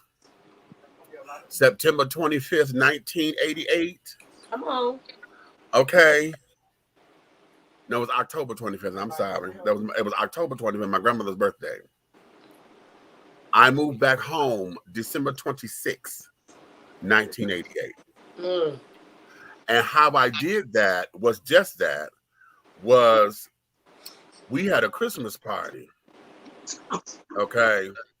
And in that Christmas party, I had got tired because I had noticed that Michael was going through his little changes and shit. Now we're already in a 1-bedroom apartment. Can y'all two behave? He trying to tell us something. I'm listening. Naomi is threatening my life. Sis, you all right? Wait. What? Wait. You heard what I said. Wait. Hold up. Wait, I'm a pause. She said, wait a minute. She said, wait, he said she threatened my life. And this girl said, sis, you all right? Wait. Don't worry about it, because I know how to get under her skin. Me. What? Next time I see you, Nikki, I'm going to kick your camera over. I will fuck you up. Did y'all just hear him cuss at me like that? She said, wait a minute, sis. Okay. But this nigga just cussed at me. Did he? I feel like that day when Brian called us Trump supporters. Okay, did you? Right. But with my roommate, he was doing some real underhanded shit. Okay, we already lived in a 1-bedroom, right? And I had agreed because I was trying to move out. He was trying to move. I agreed to live with him. I'm 18, trying to get out of mama's house. Right. You trying to get a third person to move in this motherfucking house. Apartment. In a 1-bedroom? In a 1-bedroom. Now, mind you. Suppose y'all gonna play Twister? That's beside the point because I did. I knew his ass was gonna say something like that. That's beside the point. Okay. Because I did end up having that boy. But anyway. He was trying to move this child up in here, and then everything that was going on with us, it was just starting to where you're trying to get over on me financially.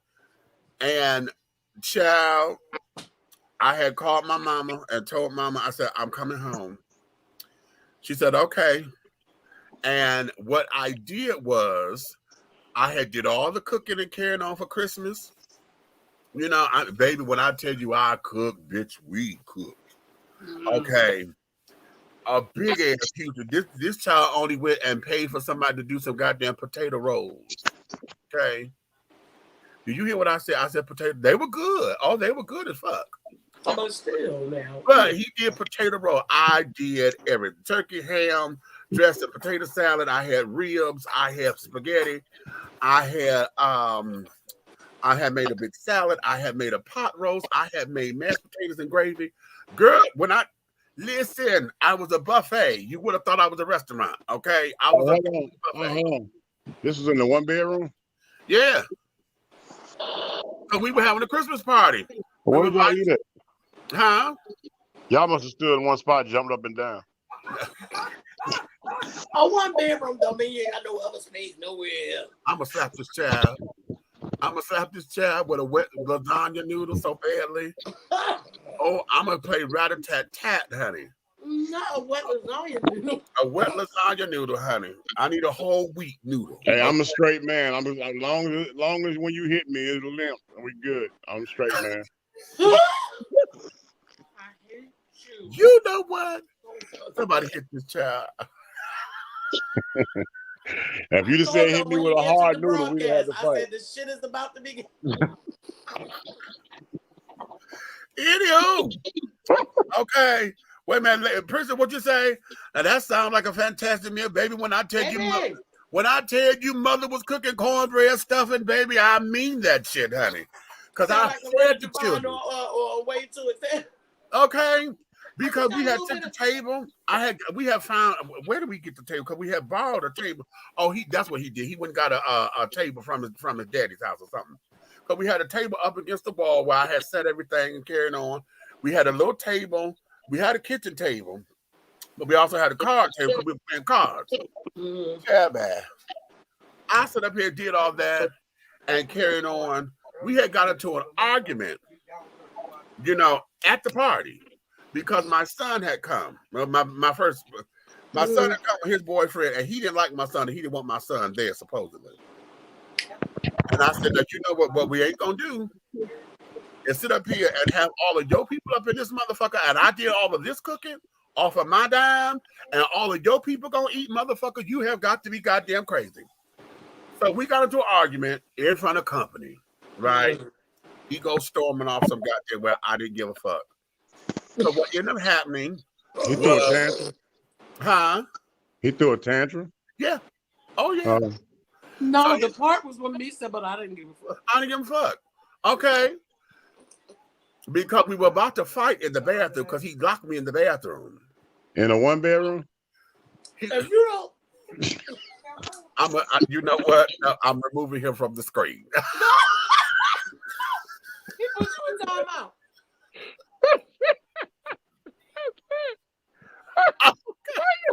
Wait, Red, I thought he was on Bigo. He done kicked your ass out the room. Why y'all treat me so bad? I just be inquisitive.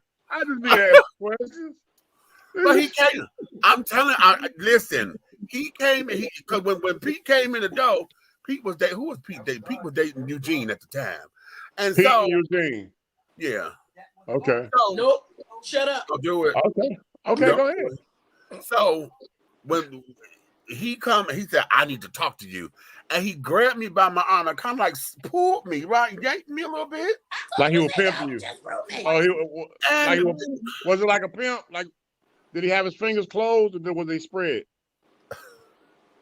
But wait, y'all wasn't fucking though, right? No, we wasn't. But was their fingers closed? Because if his fingers was closed, that means he wanted to fuck. Right, I know. Okay. Yeah. His body language. I know. I trust that. Right. Y'all think that's live, but no, that's real. That's real. So he come and flung me in the bathroom and he gonna sit there, close the door, and put his hand and all his weight on the door. Also, hey, that nigga was top. Shit. At least he thought he was that day. He had balls, honey, but found out he was puss. Okay. Okay. Right.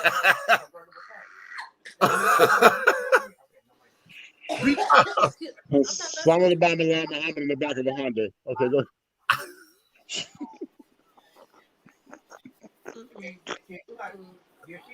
So he up in here, and then baby, he let me have it. I told you I didn't want that motherfucker in my house. I said, excuse me. I said, no, you don't tell me what you don't want and this, that, and the other motherfucker like that or whatever. I said, this is a party. Okay. I said, and on top of it, he lost his grandfather just yesterday. He was going to come over here. You understand? Et cetera, et cetera. So, child, I said, okay. We going at it. I said, Michael, let me about this bathroom, honey. We got guests out here. You gonna listen to what the fuck it is I got to say. I said, Michael, I'm gonna say this one more motherfucking time. Let me out this bathroom. And then what he say? Come on. He gets on my entire existence. I'm covering his face on this screen. You understand? Okay. Nick, I'm talking to you, girl. Okay. Okay. I'm talking to you. Okay. What you say? I'm listening, sugar. I got you. Hey, You I'm know so me tired of being about the light-skinned black sheep of the family. I don't know. So wait. So he sat up there and he would not let me out. And I grabbed his arm and Uh-oh. I politely shoved him the fuck out of him. He almost fell in the bathtub. That's And I reverse opened pimping. the door He and I come out the bathroom. And so he come out behind me. Don't you put your hands on me. I said, motherfucker. And my cousin was there. Okay. No. And so but I had, when I came out, I had walked on the other side of the table. I'm trying to get to the guest. And he was standing like behind my cousin. Okay. And wanted to bump his gums. And I said, Michael, don't make your friends watch you get your ass whooped. Period, Pooh. You understand me? I said, now everybody up in here are your friends, except for 2 people. I said, but they're going to watch you get fucked up in here. My cousin did like this. I said, don't move, Terry. Don't motherfucking move. I said, because by the time you get up, he will be a whooped ass. And he gonna hustle and puff, and then he gonna sit up there and stomped out. And his friend Mervin, and what was the other guy's name? I can't think of the other guy. Mervin and the other guy that ran after him. I said, fine, let him go. Let him go. I said, and if he go over to his daddy's house and act like he gonna get his daddy's gun, tell him to come on, because it's bullets and bracelets time, bitch. And I didn't have my bracelet at the time. So what you saying is, you checked his ass, you reverse pimped him in the bathroom. He went from motherfucking gorilla pimp to motherfucking super puss. Oh, don't put your hands on me. Right. Then he wanted to fight. Then when he ran out the door and Mervin Twinkles ran behind him. Right. Not Mervin Twinkles. Yeah. Yes. That's what I'm saying. Yes. That's exactly what I'm saying. Okay. My cousin was ready.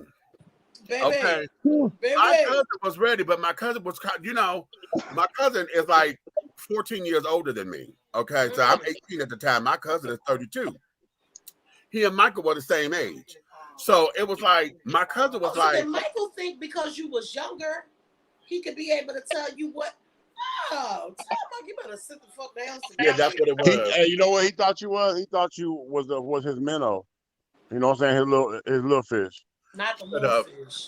You're not listen, we're not gonna do Gilligan's Island because I No. was not. I used to have a minnow. I used to slap her around and shit and feed her when I want to feed her. Shut up, honey. Listen, we're not gonna play Gilligan's Island on the minnow ship, the SS. Why not, Skipper? Minnow. But why not, Skipper? Skipper? Right, and my little buddy. But that story there, which is gonna make a wonderful movie, that there was one of those times where it was like, and I jumped in because that was me. Number one, it was a double thing because I jumped in it knowing I shouldn't have. Okay, but I was like trying to prove to my mom and the kid, I'm grown, I'm ready to get out the fucking house. But I knew that was a bad move. I knew it, but you couldn't tell me nothing because I had made up my mind.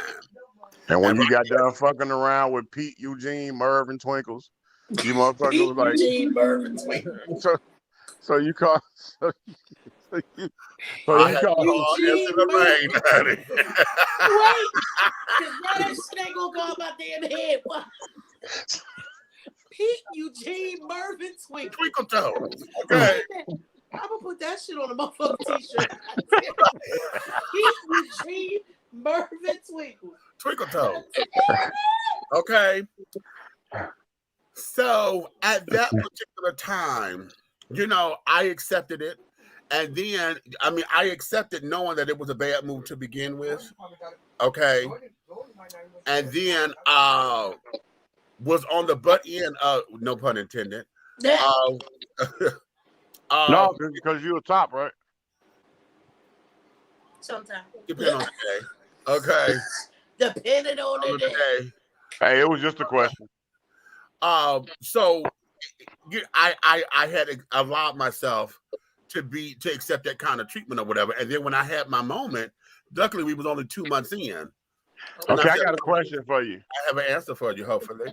Now, dude that you reverse pimped in the bathroom, Michael, yeah.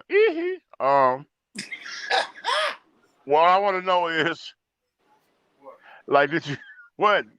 No, I'm trying to. It wasn't nobody over here. I thought it was. Who said? Wait. Who did it? Who said? I thought it was lady. I swear to God. Okay, first and foremost, that's one of my talents that I don't let people know about. That was ventriloquism. You just did some ventriloquist shit. Yeah, Nigga. but look. Anyway, back to the doggone. You know what I'm saying?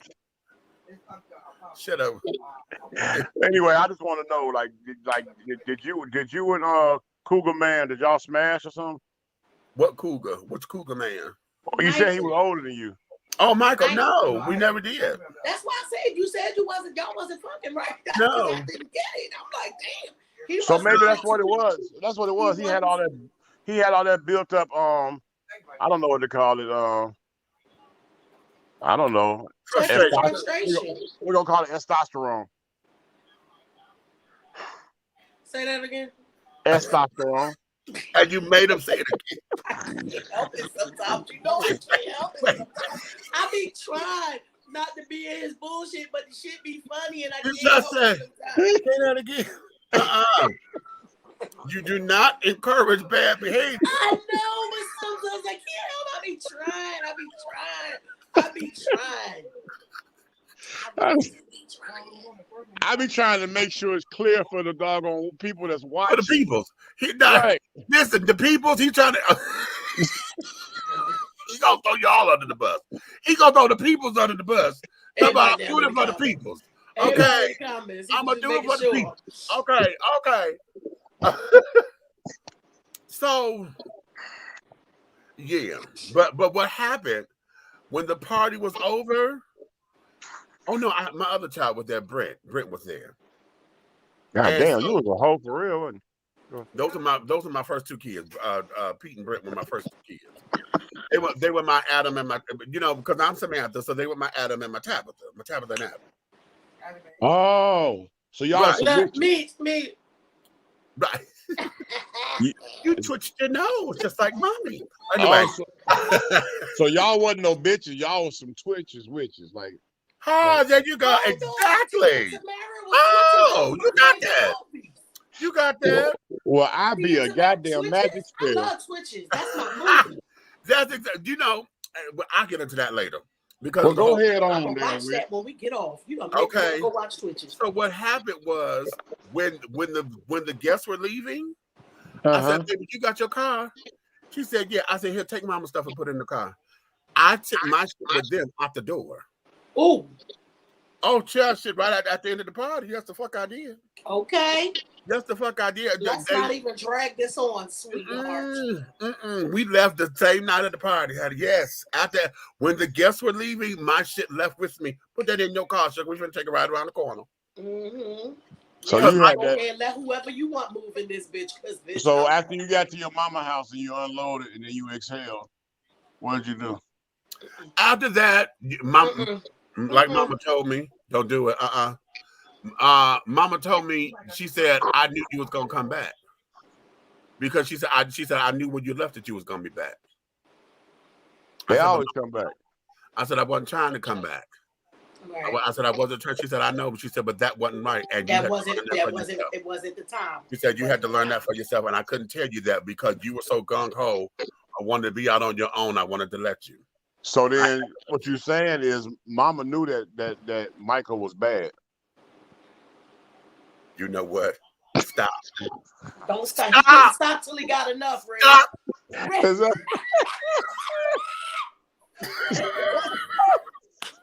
It be him. You know it be him. I be acting like I got a whole lot of sense until he brings what I'm saying. I am not. Nikki, all I was trying to say that mama already knew he was bad. And she go ahead and let him go, so he didn't stop till he got enough. And now Michael is out of his life. Michael's out of his life. Now she's not down. Yeah, now Michael's out of Right. your life. He's out Right. of your life. There it is. What's wrong? Damn. And y'all was in that one bedroom with all that food and all them people. You probably stayed longer. You had a pet named Ben or some shit. I was getting ready to say, Ben, you get on my nerves. Look, I'm not dealing with you. I am not dealing with you people. You said what? Citizens of America and those who are watching abroad in other countries. Okay. I'm not going to be dealing with you. Do not see my face right now. Meech ain't really want to whoop his ass because then he'd have had to be a smooth criminal. Hell yeah. I was trying to come back in. Fuck it. Never mind. I'm gone. Hey, but you see what though? He had to think about it. He would have been like, yo, because remember that time? So then guess what? So if Twinkles was at the party, that means Twinkles was there with Bubbles. Get the fuck out of here. That's why I said, now we talking about it because he had to tell Michael, remember the time Exactly. I almost whooped your ass. Right. Now, you know what's funny? Now, see, what's odd is this. Did you know I found him on Facebook? Well, you told me to beat it. Sorry. Michael got so many of them that could just go into the conversation that I can't even. Yeah. Oh my God! I'm so sorry, Meech. I just can't control.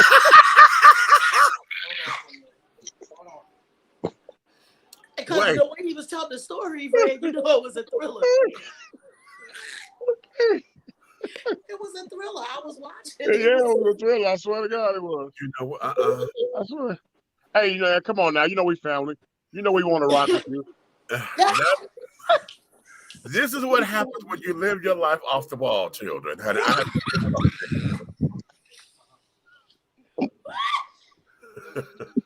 is what happens. You hear? Okay. Oh. Okay, y'all got to stop because y'all giving me butterflies. We can't because you know it's just human nature. What are y'all? No. He left.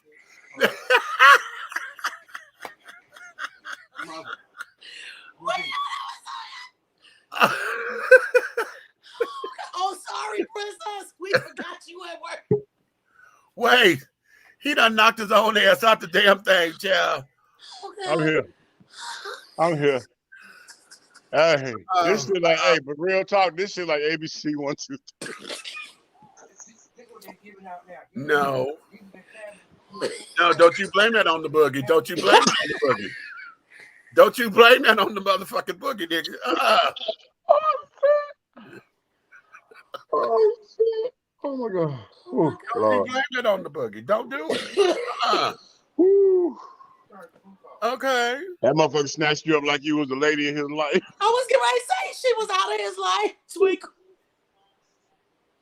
When Twinkles walk out the door, she was out.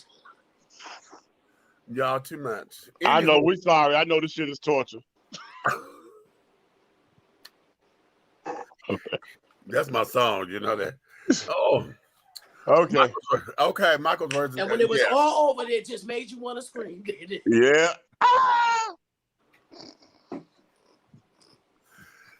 That's why Janet stepped in and took control, honey. Oh my God.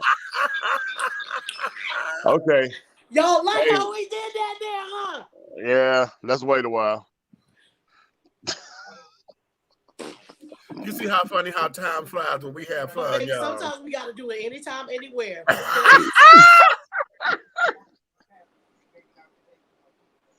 That's the way love goes.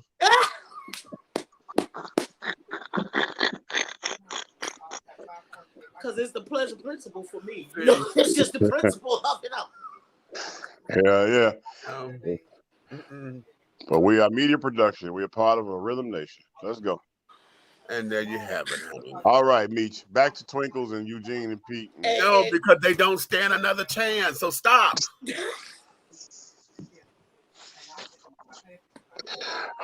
Okay. Woo. But at least you got your. How long was you at that one bedroom? How long was you there after you left mother house? I was 2 months. He said 2 months. Okay, so that's the way you got your feet wet. Okay, you know what I'm saying? You was out there. That was a test. That was a test of Yeah. Test run, yeah. independence. That was your independence test. And speaking of Miss Essie telling you it wasn't the time, how's she feeling? Oh, okay. Well, all right. Hold on. Let me wrap this segment up, and then because that's a little serious. Yeah. Here we we're gonna wrap this segment up here about Rice-A-Roni and turtle wax and shit. And we took the scenic route and made it as comical at this particular point because, child, you have to. Because oftentimes when you are in those low places and you are emotionally hurt and you got to fight your way back to you and get your way back to center, I always teach this to folks who are going through, had a bad breakup, whether it is romantic or platonic. I tell folks, get back into your life. You have to. Because oftentimes when we're in relationship, whether it is romantic or platonic, we end up doing so much for the other person to where we forget about our own lives. So I tell folks, get back into doing those things that make you happy. You have to validate your own self again. The song say, encourage. Sometimes you got to encourage yourself. Okay. So that there is what we have to do. You have to get into those spaces to where just shut up, girl. I wasn't trying to get that high note. So that's you. Bitch, do your shit. Stop interrupting. So Miss Ma'am. She on the phone. Oh. How you on the phone and over here? Right. How you on the phone and over here? Right here. Bi-coastal, honey. Got a hell of a mouth. That's a hell of a mouth. I'm multi-talented. You multi-talented, huh? Yeah, I know, because I see you goddamn dressed like a woman, pissed like a man. Ooh. My content, Big Man. My content. Okay, go ahead, Kiki. I ain't even have an avatar up for that one. I couldn't. Move it along like what I got stuck. Jackson once told us. That was suspended animation, honey. I got stuck. Anyway,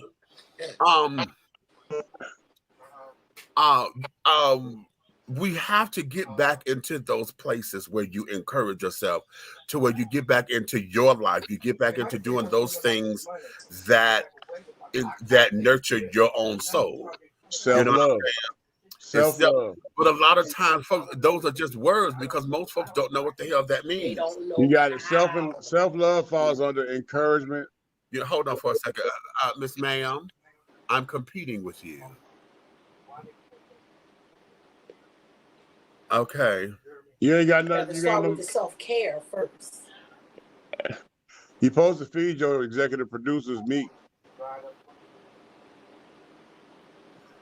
Nuh-uh. Not that. Anyway, not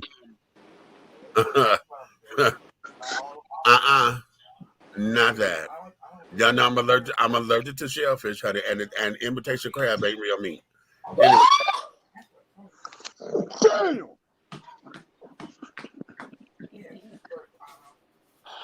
Oh my God! Did that man just call that motherfucker tilapia? Oh yeah, for those of y'all that don't know that shit ain't real. You can't go out to the ocean and find it nowhere. Tilapia don't swim; it flop. So let's go. Those are the things that we do. Okay, so yeah, I said that 15 times. But yeah, I definitely have to ask you, because we're on the air. I want to make sure that it's recorded. That I did ask you that last little statement you make. I need to borrow that.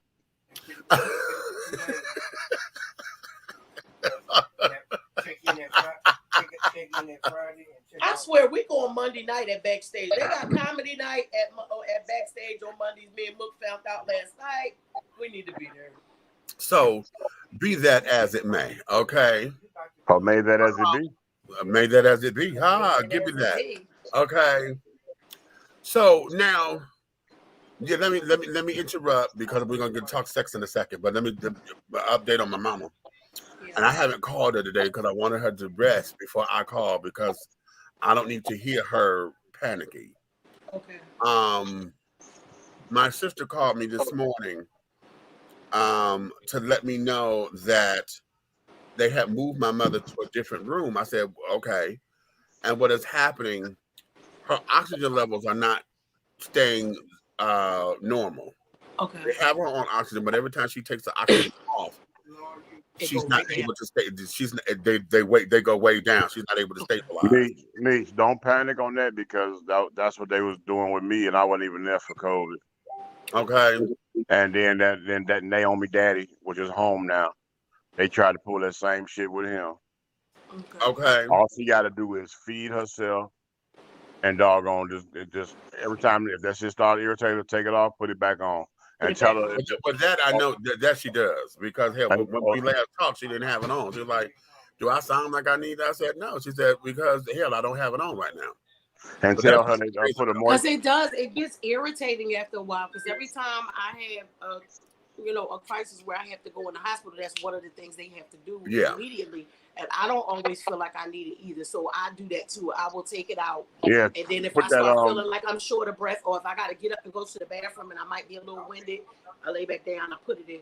So, but what was the whole purpose of moving her though?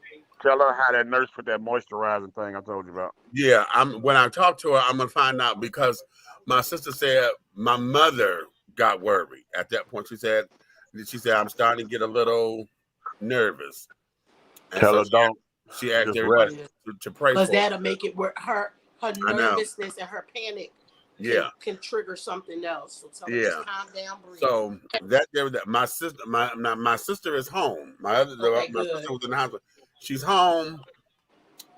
But now they have a aftercare where the nurse is coming out to where she's gonna have occupational therapy and things because she's now got to learn how to walk.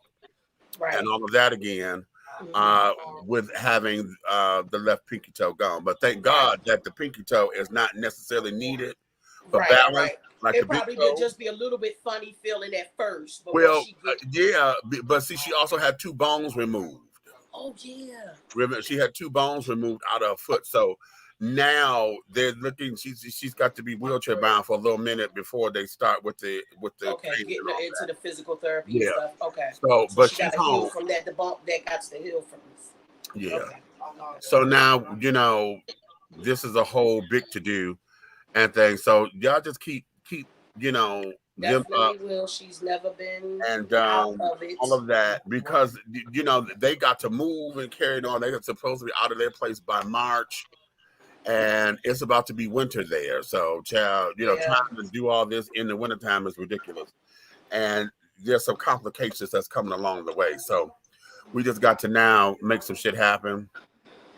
And, So, be that as it may. Okay? But let me switch gears because we're going to go into this next little segment like this. Okay, hold on. I just want to see what's going on in these comments, honey. Webcam HD.xyz. I see. I love the fact that this is your do I diddy, honey. But what is the .xyz, honey? That sounds like we don't want to go to no place that's a damn scam or whatever. It's got all them damn viruses. Okay. I like a good porn site too, honey, but we don't want the ones that ain't together now. Okay.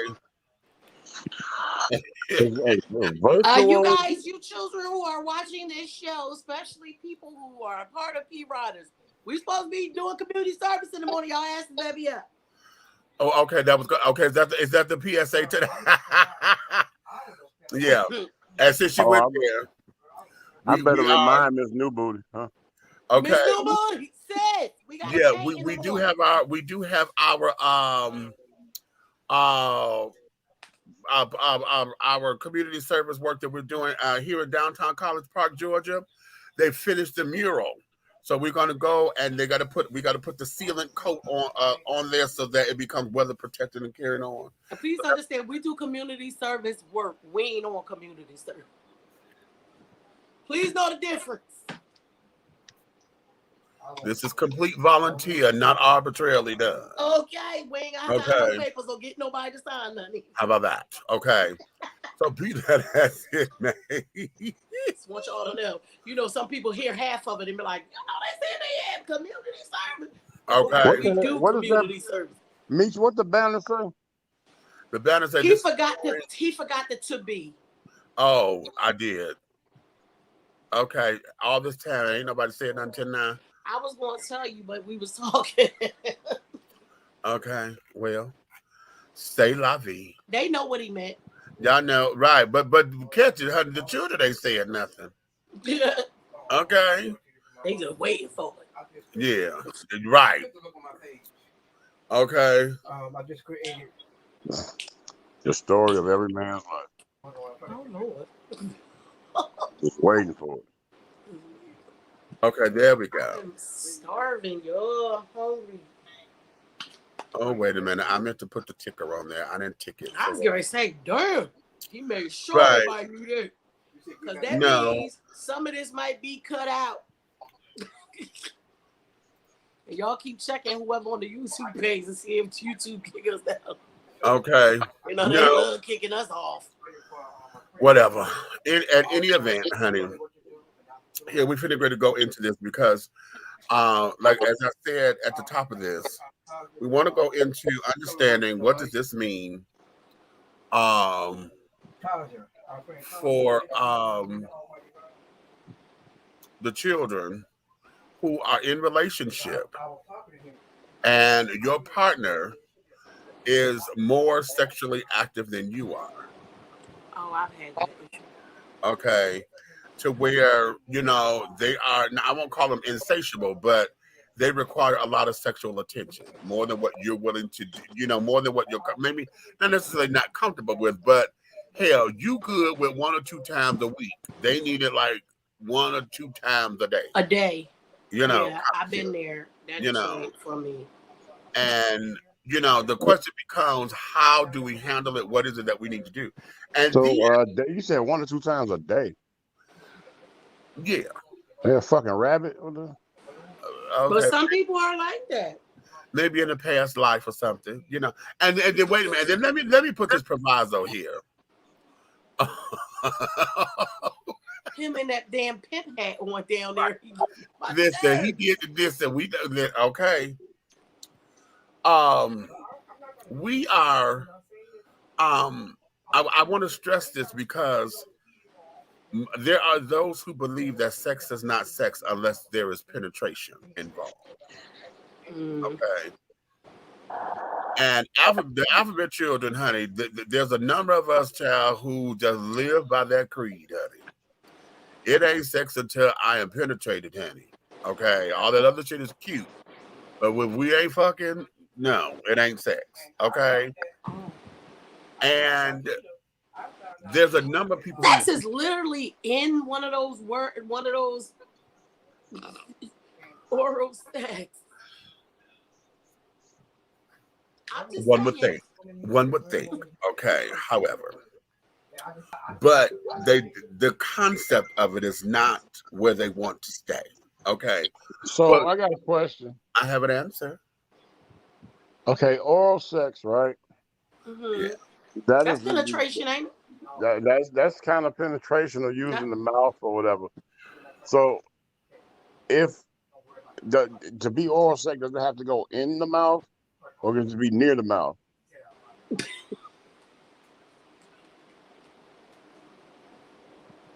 You understand? We're like over here. You know, I'm asking. I'm trying to get this thing because when you saying people say, okay, which I know what you're saying, Meech, about the penetration thing. People don't say that until there's absolutely penetration going on, it's not sex. But like she made the point, that's what made me ask the question was, Because that's called penetration, oral right? And when one sex. thing goes into another, that's penetration, right? So if it's somebody's penis in somebody's mouth, that's penetration. It might not be in the hole that you wanted it, but it's. But the children, honey, think that there is just foreplay. They don't consider that to be sex. Okay, Okay, so then if you just rub it across the outside of the mouth, that's foreplay? basically. Okay. So, but a lot of it gets a little complicated and convoluted trying to explain these things because people and their ideas of what sex is, Right. not now, and then of what sex is, and then on top of it, you have your own different kinks and your freakiness and this, that, and other, all your different levels of all that is supposed to ensure for a decent sexual experience. Right. However, when you're dealing with someone who feels as though they're not getting enough, it's cute, but we ain't getting enough. Okay. How do you let you bounce back? Because see, here's something that I said to my friend. I said, sweetheart, number one, what you have to do is get creative. Okay. Mm-hmm. Because apparently, now he was explaining to me a couple of things. I said, well, apparently, it seems as though your husband wants to be in control. Okay. And if he wants to be the one to initiate it and this, that, and the other, you got to allow him to do that. Take it too goddamn long. Girl, that's because he know you want it. Okay. I said now, and then what clicked in my head was that this was an S&M moment. I'm like, is he into leather and S&M? And he said, no, not really. I said, no, because this particular practice is. I said, he wants you to be submissive to him so he can sit down and this, that, and the other and carry it on. I said, but here's something to do to try to flip the tables just a little bit. And he said, what? I said, well, honey, I said, they have toys for a reason.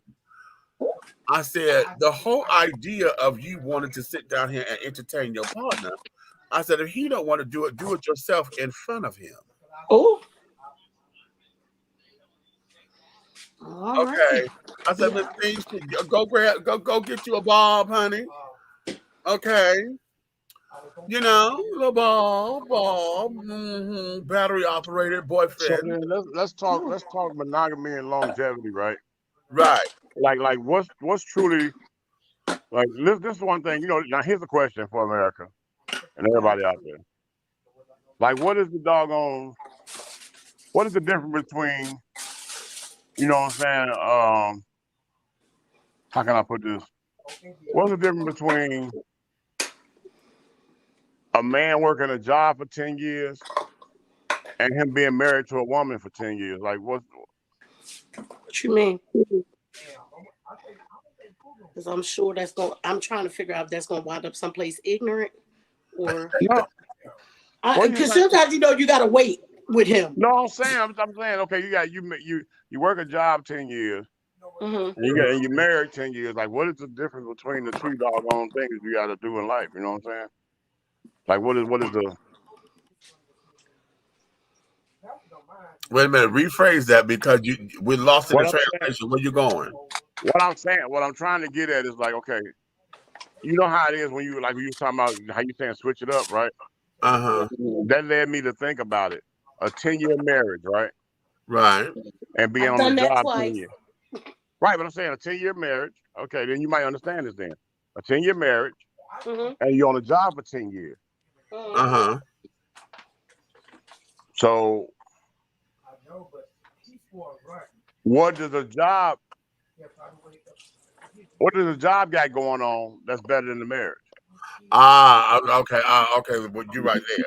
Wait, because I think I'm still a little low. Well, then break it down for me. Okay. Okay, what I'm trying to tell you is after 10 years of marriage and 10 years on the job still sucks. Not if you moved on up like George and Weezy. You're supposed to elevate that job like you're supposed to elevate that marriage. Wait a minute, because he went ignorant, damn it. Just like you said. He went ignorant.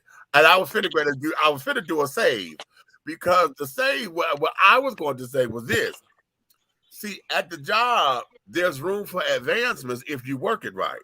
That's what I'm saying. Right. Okay. But at home, she tired of doing the same job. So that's why you supposed to make the advancements, honey. You gotta change it up. So what you want me to wrap collard greens around my cock or something? What the fuck? Hey, if that's what the fuck y'all is. Around the cock. If she love collard greens, then why not? Collard greens around the cock. What about great honey? Okay. I wonder if your wife or significant other liked Italian food and you just bought her some ragu to the bedroom, would that change things? No, that would be nasty. No. Wait a minute, honey. Hold up. I was ready to say, because the peanut butter man finna speak. I knew your black ass. I ain't heard that one in a long time, but I knew it would be back soon. Your black ass is gonna go there. Okay. Now it depends on the sauce for me. If it's just regular ragu, then no. Okay. Right. Okay. You got to know. Well, I was saying regular ragu because I thought maybe like with the chunky, and then some garden thing might get up and crack your ass. Well, you know I make my sauce from scratch, so. Not when I'm trying to drink something, honey. I don't know why you put that cup to your damn mouth when he was talking anyway. I probably will get through it, honey. And you should stop doing that. You can't put a cup to your mouth. Goddamn it don't work that way. You got to move the cup.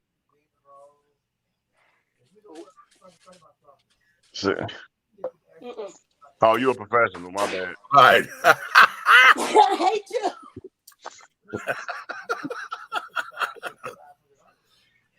So, experimentation in long-term relationships. He said, "You frying chicken? Are you frying chicken?" No, but I'm about to fry some fish. Shut up. Look, I said I'm about to fry some fish. Here come y'all knees. That door just opened right. Open up. Well, because we was running around all day, so we ain't ate all day. Well, you know, goddamn it, you know, you said fish, she coming. I don't know. Wait a minute, I don't know. Hush, child.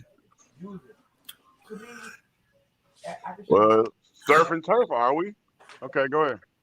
So going into this, like I'm telling him, understand your partner. If your partner is one who is not as sexually adventurous as you are, or his appetite is not as strong as yours, okay, then you have to sit down here and get creative in order for the relationship, because the relationship is beautiful otherwise.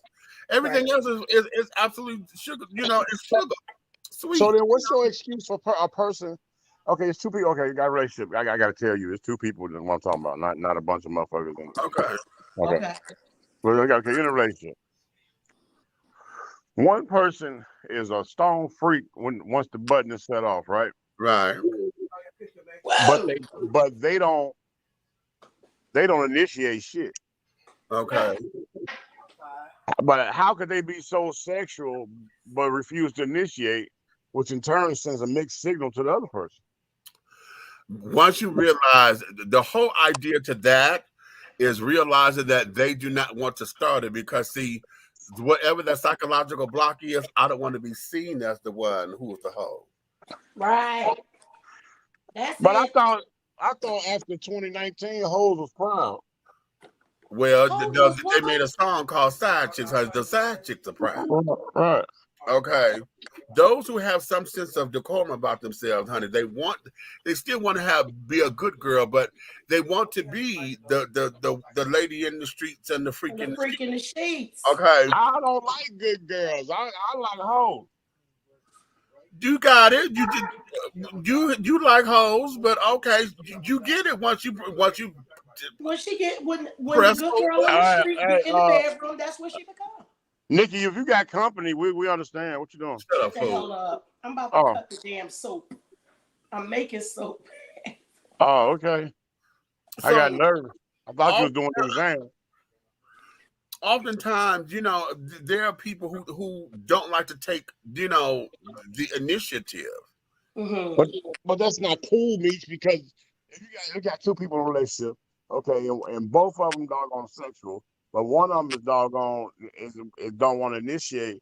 You know, my thing is this: in a relationship, each person should be an initiator. But what if the what if the one person is just not, that part's just not in them? Right. But if that part's not in them, how they gonna get the partner's part in them if they don't do nothing? I understand that, but I mean, they are willing to wait. See, that's part of the shtick. The shtick is, honey, they are the submissive in the relationship. right. They're going to move, honey, when the master say, okay. Now the master press the button, honey, boom. It's on the pop. But until then, honey, and see, this is where, you know what? I'm gonna tell you something. I'm just coming from a heterosexual man. Sometimes you don't want to fix your own plate, bro. Understand that. I get that, but because I know that I've been on that side of and one, because I'm not that sexual, but for the person that I'm with and that I really love and stuff like that, yeah, I'll turn into a freak too. But I'm probably never going to initiate it because I'm not that comfortable with initiating it. Right. So the better question would be, what do we do to get better with it? Here's where it is. Here's this particular kind of conversation. I bet if the conversation was, you know, hell, slap on the edge and be like, you know what daddy won't, and leave it at that. That might pop it off. And then let it but go. I also get what Red's saying too. He's saying you don't want to always be the one to have to do it. But I'm just saying, what do we? At this particular point, you've been doing it for so long to where you already know what it is. So now, where are you in your creativity to where you got to come on? But let's keep it real. Sometimes the wanter wants to be the wanted. Yes, of course. This is why they do what they do when the button is hit. I'm just saying. Yeah, and I get it from both sides because I'm like I've dated a woman before where I wake up and thinking it was a cannibal in the house, but then it was a wonderful cannibal. You know what I'm saying? I understand. Yeah, everything rises in the morning, including the sun. You know what I'm saying? But okay. So it's just weird.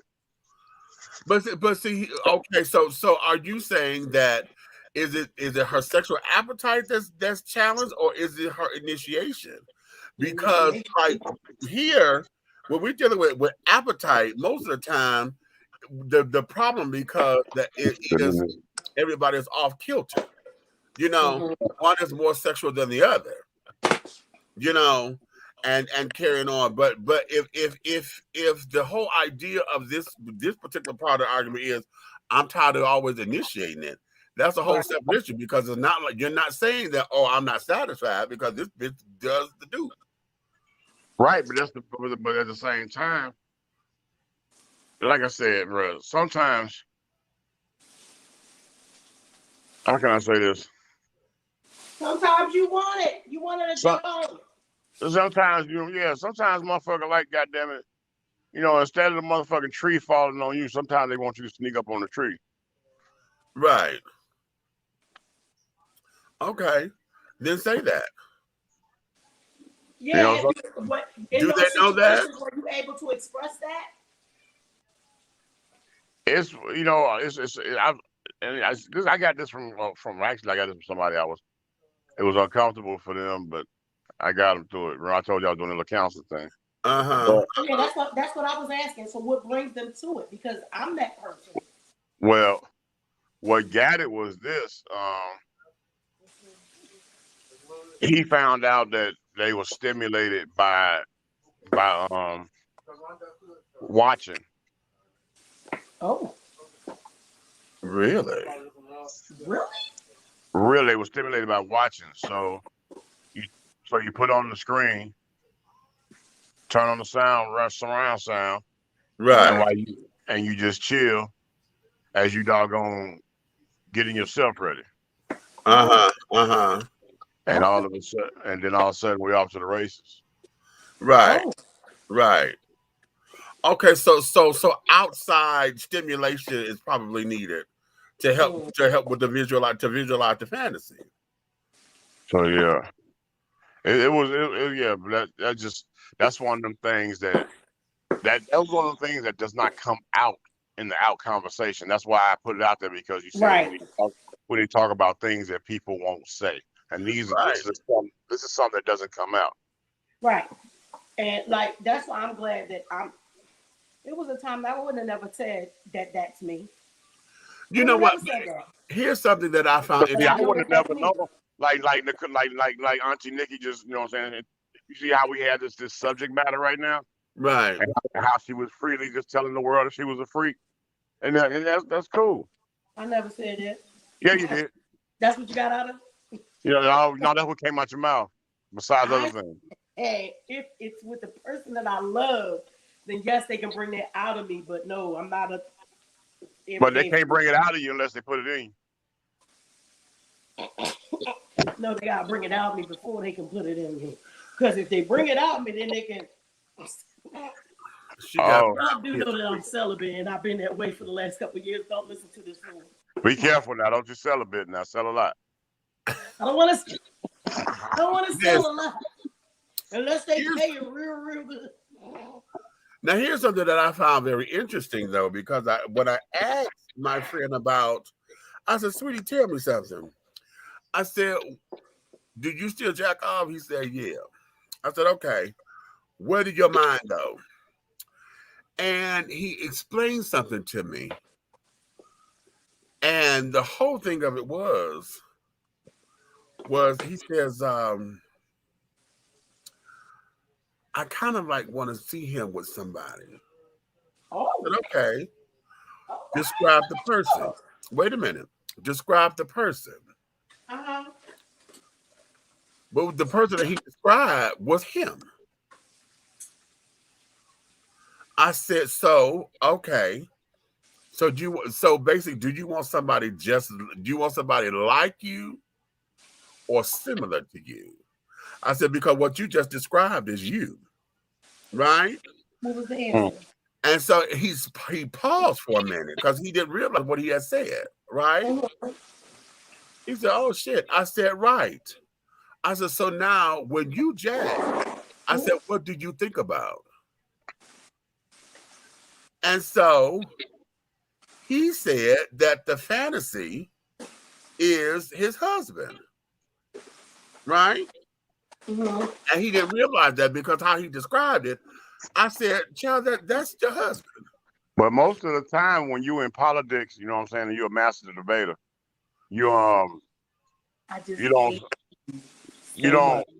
think about the people around you. It takes you somewhere else. Right. But that's what it is. His taken to somewhere else took him back to his husband. And I said, damn, I said, did you realize what you just said? I said, bitch, your husband is your fantasy. Right. Okay. I said, so now you got to translate that so that he understands that. But in you translating that, Miss Thing, I said, now we got to let your inner bitch come out because you so busy, y'all two guys in this relationship.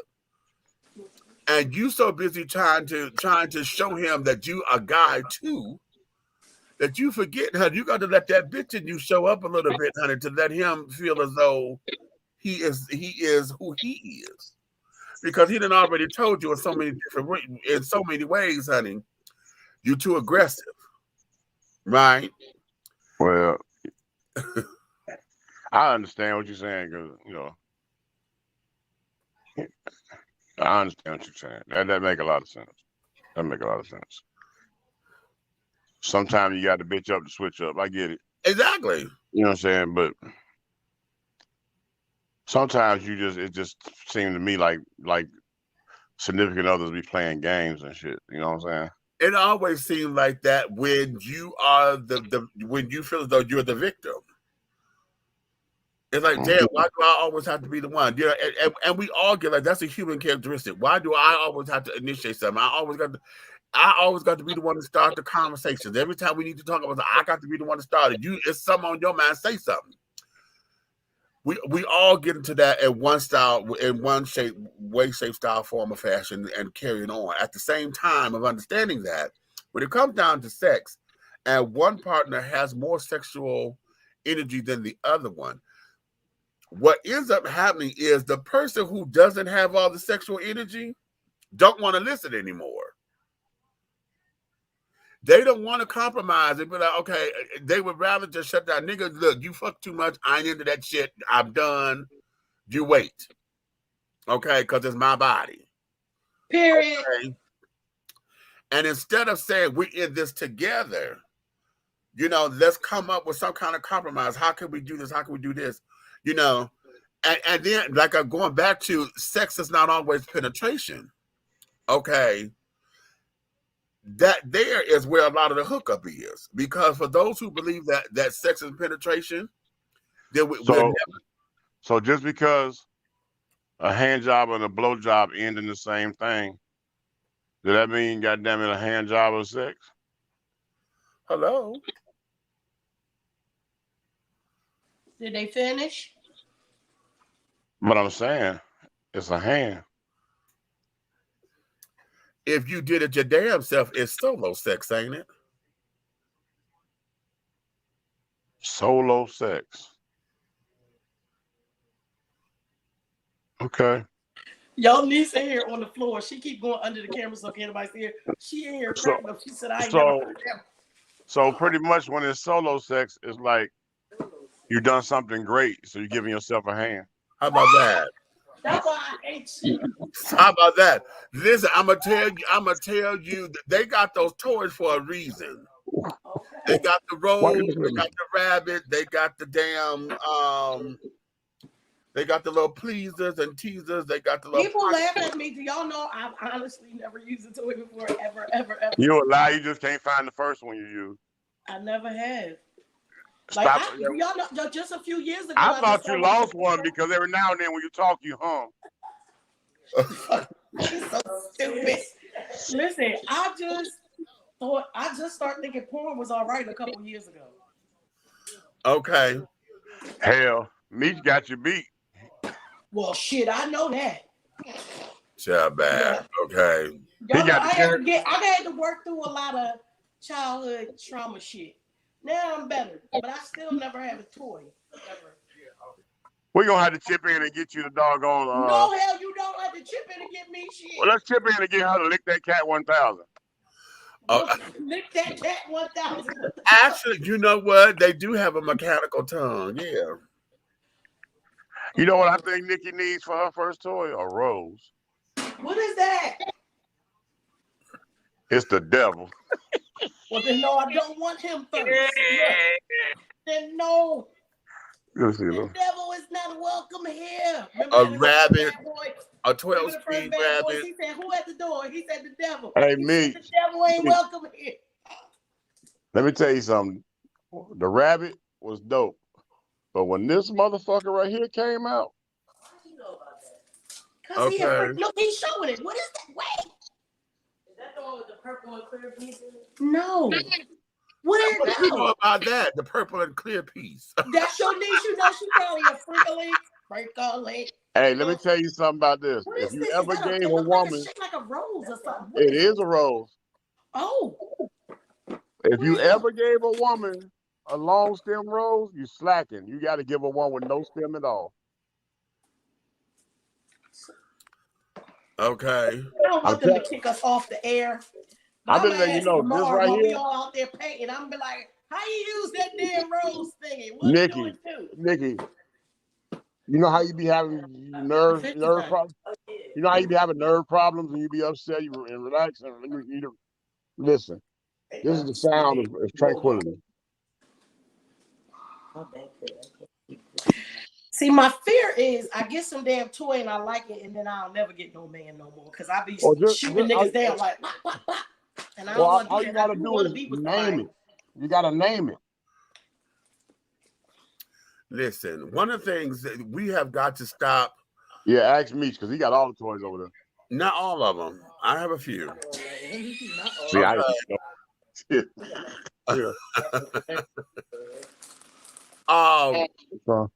No, man, put it back. And willing to sit down there and to utilize them and carry on, because see, shit, you have to have an arsenal of stuff, because this is about being adventurous and carrying on. Like I was telling my friend, I said, Miss Thing, if you are hot and bothered, bitch, get that bitch on there real hurt you. Okay, get to getting. You can't sit down there and be mad at him because he taking too long. Bitch, if he taking too long, then do it yourself in front of him. See if that turns him on. Have a conversation.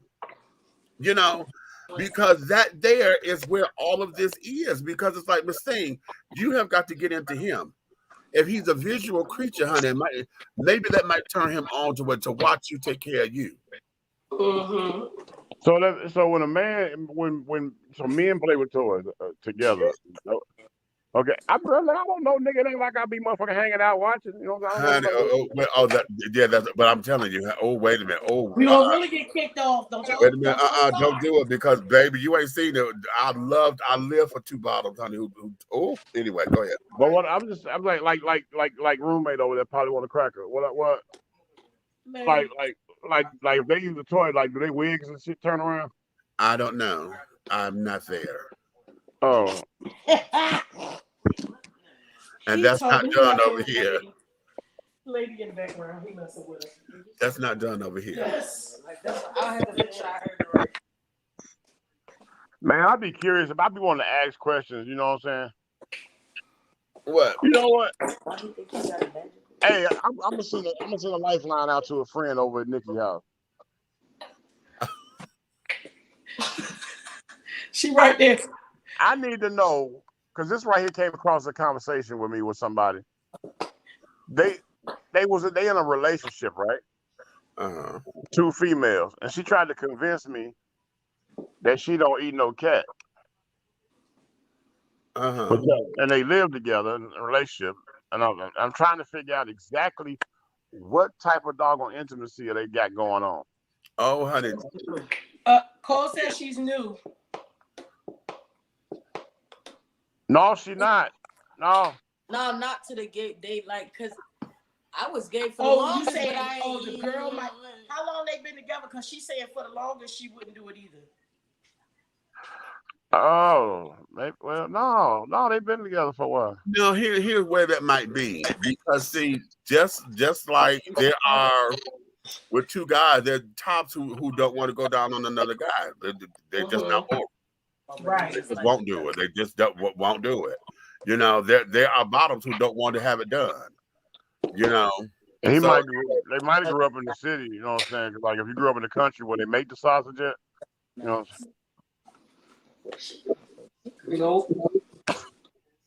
Stupid. But no. Cause you know what that sound like to me? Well, you know the people that be like locked up and they say, I ain't gay, cause I ain't never let nobody go on me. Uh-huh. That's what that shit sound like to me. Like well, a lot of that something in their head, they think that don't make them that if they don't do that. That's a whole separate issue. But see, it's niggas in the street doing that. They walk around. They out here. They out here running up in men, fucking men, and they saying they're not gay. Well, right. Here's the thing. A lot of the times, I say this all the time. If you had an experience or 2, yeah. But if you keep going back, right? You know what I'm saying? We're not gonna keep saying, "Oh, this is just a no." It ain't no phase, nigga. You like what you like. No phase when you keep going back. When you keep going back, the whole idea is that because in a lot of people's mind, particularly dealing with men, as long as you are the top and you are considered to have your masculinity intact, then those who are straight acting and carrying on a straight appearing and don't feel as though they are gay or whatever, they'll run that dragon, honey. Oh no, I ain't gay because hey, ain't nobody ran up in me, because they feel at the bottom is being the bitch that they done lost all their manhood. And a lot of folks think that being gay like that means you lost your manhood. So those who are, we got a lot of gay folks like that. Gay folks will sit there and say, "Oh no, honey, I'm the top, honey." So no, So exactly how do you lose your manhood? Because you don't. I know that. Hey, bro, I agree with you 100% because Yeah, it take a strong motherfucker to take a dick up the ass. I'm telling you. I'm just saying you a tough motherfucker. You know what I'm saying? You a real man. You a motherfucker slap a motherfucker and fix him a motherfucking casserole. You all the way around, 360 degrees. That, you know what I'm saying? But at the end of the day, that's what I mean about pointing fingers and calling names. Throwing rocks and hiding your fingers. Throwing rocks and hiding your hand. Same thing. You know what I'm saying? Mm-hmm. It's all, listen, it just becomes that way. You know. That's why I say people worry about the wrong motherfucking thing. Wrong shit. That part. The idea is this, honey. Do you get turned on? Does it make you hot? When Dave Chappelle said that thing about what they call the hole in the wall thingy. Oh, the glory hole. Oh, glory hole. As soon as he said that, when he was doing that part, the first thing I thought about was when you talked about it before and you said, if somebody was to do that and you don't know who's on the other side, you put your penis through that hole in somebody's mouth all up on it and you don't know who mouth it is. And you get turned on just because it was a man that make you that? No, it's stimulation. The body is designed to respond to stimulus, honey. Right. Marquise, you sleep? Marquise. I know mama ass ain't up in this coming. He been here with us talking? No. Oh. I'm about to be like, oh Lord. No, I was just gonna blame it all on you anyway. Whatever. Listen, we're gonna pick this up later. Oh Lord, because we definitely gotta go to bed. We got to get ready to get to. We got to. I'm cutting up the stuff to make the damn soap, and then realize I'm too tired to sit here and chop up all the flowers that I need. Hey, this nigga just said, "Oh shit!" I just covered up all that shit. Hey, she just said, "Oh shit!" I told her she forgot. What? In the morning? Yep. Take your ass to sleep, sis. Yeah. We gotta get up in the morning. We got to be. It starts at 8. It's going from 8 to 12. But if we have more volunteers than we did, like we had the last time, we'll be done in a couple. It'll go by quick because we was done way before the time that they had gave. Yeah, that we'll be there and carrying on. But that's our community service. But I want to touch on this topic about sex and your partners are carrying on. I thought it was gonna get real nasty, but we didn't get real nasty. What about the address to the place? You put it in the thing. The address is on the corner of Main Creek and Camp Creek. Put it in the group. Okay. Because everybody else know where it is, I think, except Cap and Nate because they wasn't there last time. But everybody else in the group was there. Yeah. But okay. So be that as it may. Stop lying, Cupcake. She talking about some see y'all in the morning. Okay. Thank you, darling, for coming on out with us and carrying on. We're gonna do a part 2 of this to really, there's some blooming onions here that start to unravel, as you heard, because we're different sections that can go. But as far as self-stimulation and carrying on, how to entice your partner, if I'm not sexual, what do I do to get better? With having a partner, because I'm just not a sexual person. So, how do I do that? What is it that I need to do? Maybe I'm more intimacy than sex. Which a lot of times that's what a lot of folks say. I'm into the, folks will say I'm into the cuddling and carrying on and things of that I'm into the romance of it, and that there is what the children may need. I'm good there. You want to take it to the extra do-I-did-it. Okay. What is it that we do when one partner wants more and the other one doesn't? How do we make that? How do we find the happy medium without feeling as though, okay, I'm feeling dirty or I'm doing something I don't want to do? Because oftentimes, I can't wait till we pick this back up because it's probably gonna help me work through some stuff. Yeah, because oftentimes a lot of folks may feel dirty or feel as though I'm only doing this because you like it. I really don't want to do this shit, And you better be glad, because if I didn't love you or didn't care about you, then I wouldn't be doing this. You know what I'm saying? And that there's a mindset, because it's like, okay, where are we here? Because if you love me like you said, because your partner was like, well, if you love me like you say you do, Why won't you? But then on the other side of that, it's like if you love me like you say you do, boom, and that's where it is. If okay, so is we gonna find a happy medium, or where one of is us the always happy gotta medium give in in? that? Exactly, you know, and then not trying to get into those places where you're trying to plan sex. You know, well, you know, it's Wednesday, because you know it's our day. You know, and that's so impersonal and all that old bullshit. It's like, ugh. Because instead of planning sex, if you're planning a date night, Right. you know that might wind up there anyway. So exactly. But see, and that's what we're talking about. How do we get it into those elements? Which is why I'm trying to tell my friend, you know, your husband wants to do X, Y, and Z. You know, he wants to be the one to initiate it, because he told me about an incident. He said, "Child, I was in here cooking and carrying on, and the next thing I know, he come to me and just say, 'Come here.' And he set me down, and it was like, look, you know, he wanted me to do this, and I said, okay. And he said, and I got to look at it, nigga, you want to do what now? I'm trying to cook dinner. I said, catch it. It was the spontaneous thing of it all. But hold on, not just the spontaneousness of it, but catch what he did. He said, when he questioned it, talking about something, what's going on? Okay.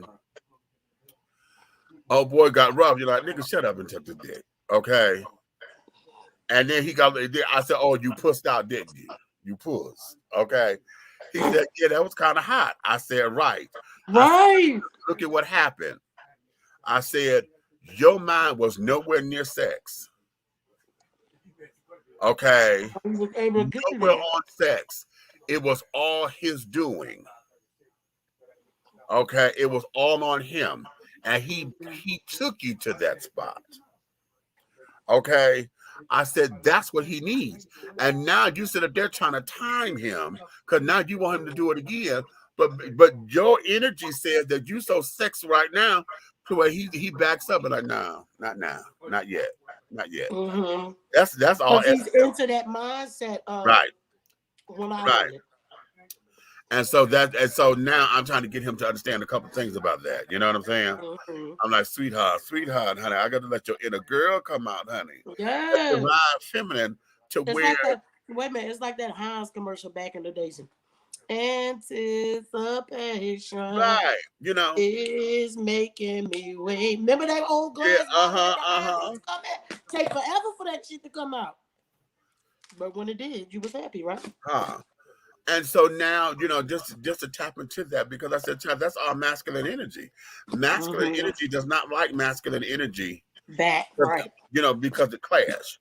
You know, it clashes. Now, we're all attracted to masculine energy. You know, those of us who like men, we're attracted to that. But there's a dynamic to where we find the yin and the yang in it. Right. You know? And that's what he's got to find his balance. So, and I'm using his story because there's a lot of people out there who may not understand that, even in hetero relationships. Because if the woman is too masculine or too aggressive, you know, men get turned off by that. But like, well, damn, who the man in this? Right. And then there are some who adore aggressive women, you know. But even with them, I don't think they like it all the time. No, not all the time. No, because that's why dominatrix have jobs. Dominatrix have jobs because why? There are those who like to be under that kind of control, but not all the time. Okay, they do it. I'm sorry, y'all. I keep turning around because this damn badass little kitten doesn't learn how to jump up on the couch. And at any given moment, she likes to jump on people's feet. So I keep. Oh yeah, and you're not a foot person, honey. She can't stand feet. Okay. I have a whole fit, y'all. So with this, let's like I said, we're gonna make this a part 2 and delve deeper. This was good, Mitch. This was good because I really thought it was about to get super, super nasty. I was like, Lord. I know, but no, we were able to table that and carry on without being as vulgar as I wanted to be. Okay. Well, let us know when you want to do the vulgar one. Huh?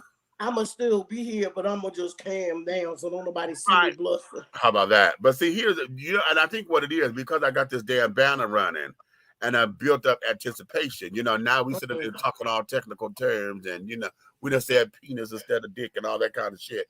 You know, and everybody looking like, okay, I thought you said this is gonna be sexually stimulating, nigga. Because them two was more sexual than me, so they was helping me out a little bit because I don't talk like that. Okay. And I cuss somebody fuck out, but I don't talk nasty. I know it don't seem like those two go together, but that's just how it is. But I'm working through it, y'all. Let there be that, honey. Now, I'm gonna sit down here. We're gonna shut this down for a minute. I got to get into my mind space and carry it on and all of that. Marcus is Marcus is in town. Alabama is here, y'all. Hey. But not here. He done went out with his sisters and carried on. He done text me. Oh yeah, he do always come and go with his sisters. He go out there, child. He done got full. They over there drink. What he said? They're drinking Peak Whitney, whatever the hell that is. What the hell that? I have no clue. I asked him, was it wine, and I haven't gotten a response yet. But he over there with the sisters. So he gonna be there. He said, I'm staying over here. I said, I already knew that. What's the drink? What y'all drinking? Because child, if he hadn't been drinking, he'd have been back. But and I knew he was gonna be drinking because he ain't been up here in a month. So I said, that's right. I ain't seen him. I heard him in a. He got a second job. So yeah. So child, he ain't been up here in a minute. So child, he finna go to do. Well, then that's good too, because then your ass can get up on time in the morning. I was anyway.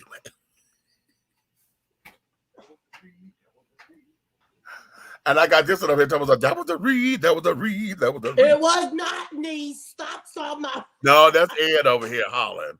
Oh, I thought that was lady. I was about to say it was. No, honey, no. Anywho, let's let the people go on back, child. A lot of them listen, a lot of them cam down and shit, honey.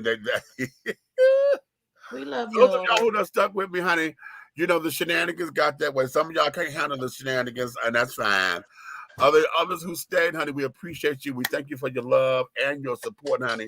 And this is what we want y'all to do, honey. Take that same love and support and share it, like and subscribe to whatever platform you watch this on.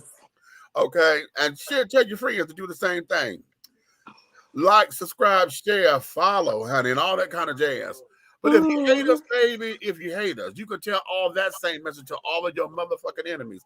Tell all of them bastards to like, subscribe, share, follow, and carry it on. Because one of the things talk about us bad to your enemies too. Real bad. Tell all your enemies real bad. Like, so that bitch and that motherfucker. That is what we see. I'm stammering. We getting tired, y'all. Listen. Yeah. We love you. Thank you. I'm not even going to go out the right way, Karen, because, right. We love y'all. We love you. We see y'all tomorrow night. We'll see you tomorrow night, honey, and we're going to do all that because, child, no. Wait a minute. Oops. What happened? Wait a minute. I'm doing the wrong thing. I'm going to go hit end broadcast completely. No closing credits. You wasn't going to close the credits or nothing? Y'all, listen. I didn't even know they did as much running around as we did today, but apparently the whole team has been running around all damn day. So we is tired. I got the airbag fixed. Yeah. You did? But the horn ain't working. Ain't that a bitch? I ain't supposed to have one. What did I tell you what God told me? God told me to tell you. Anywho, good night,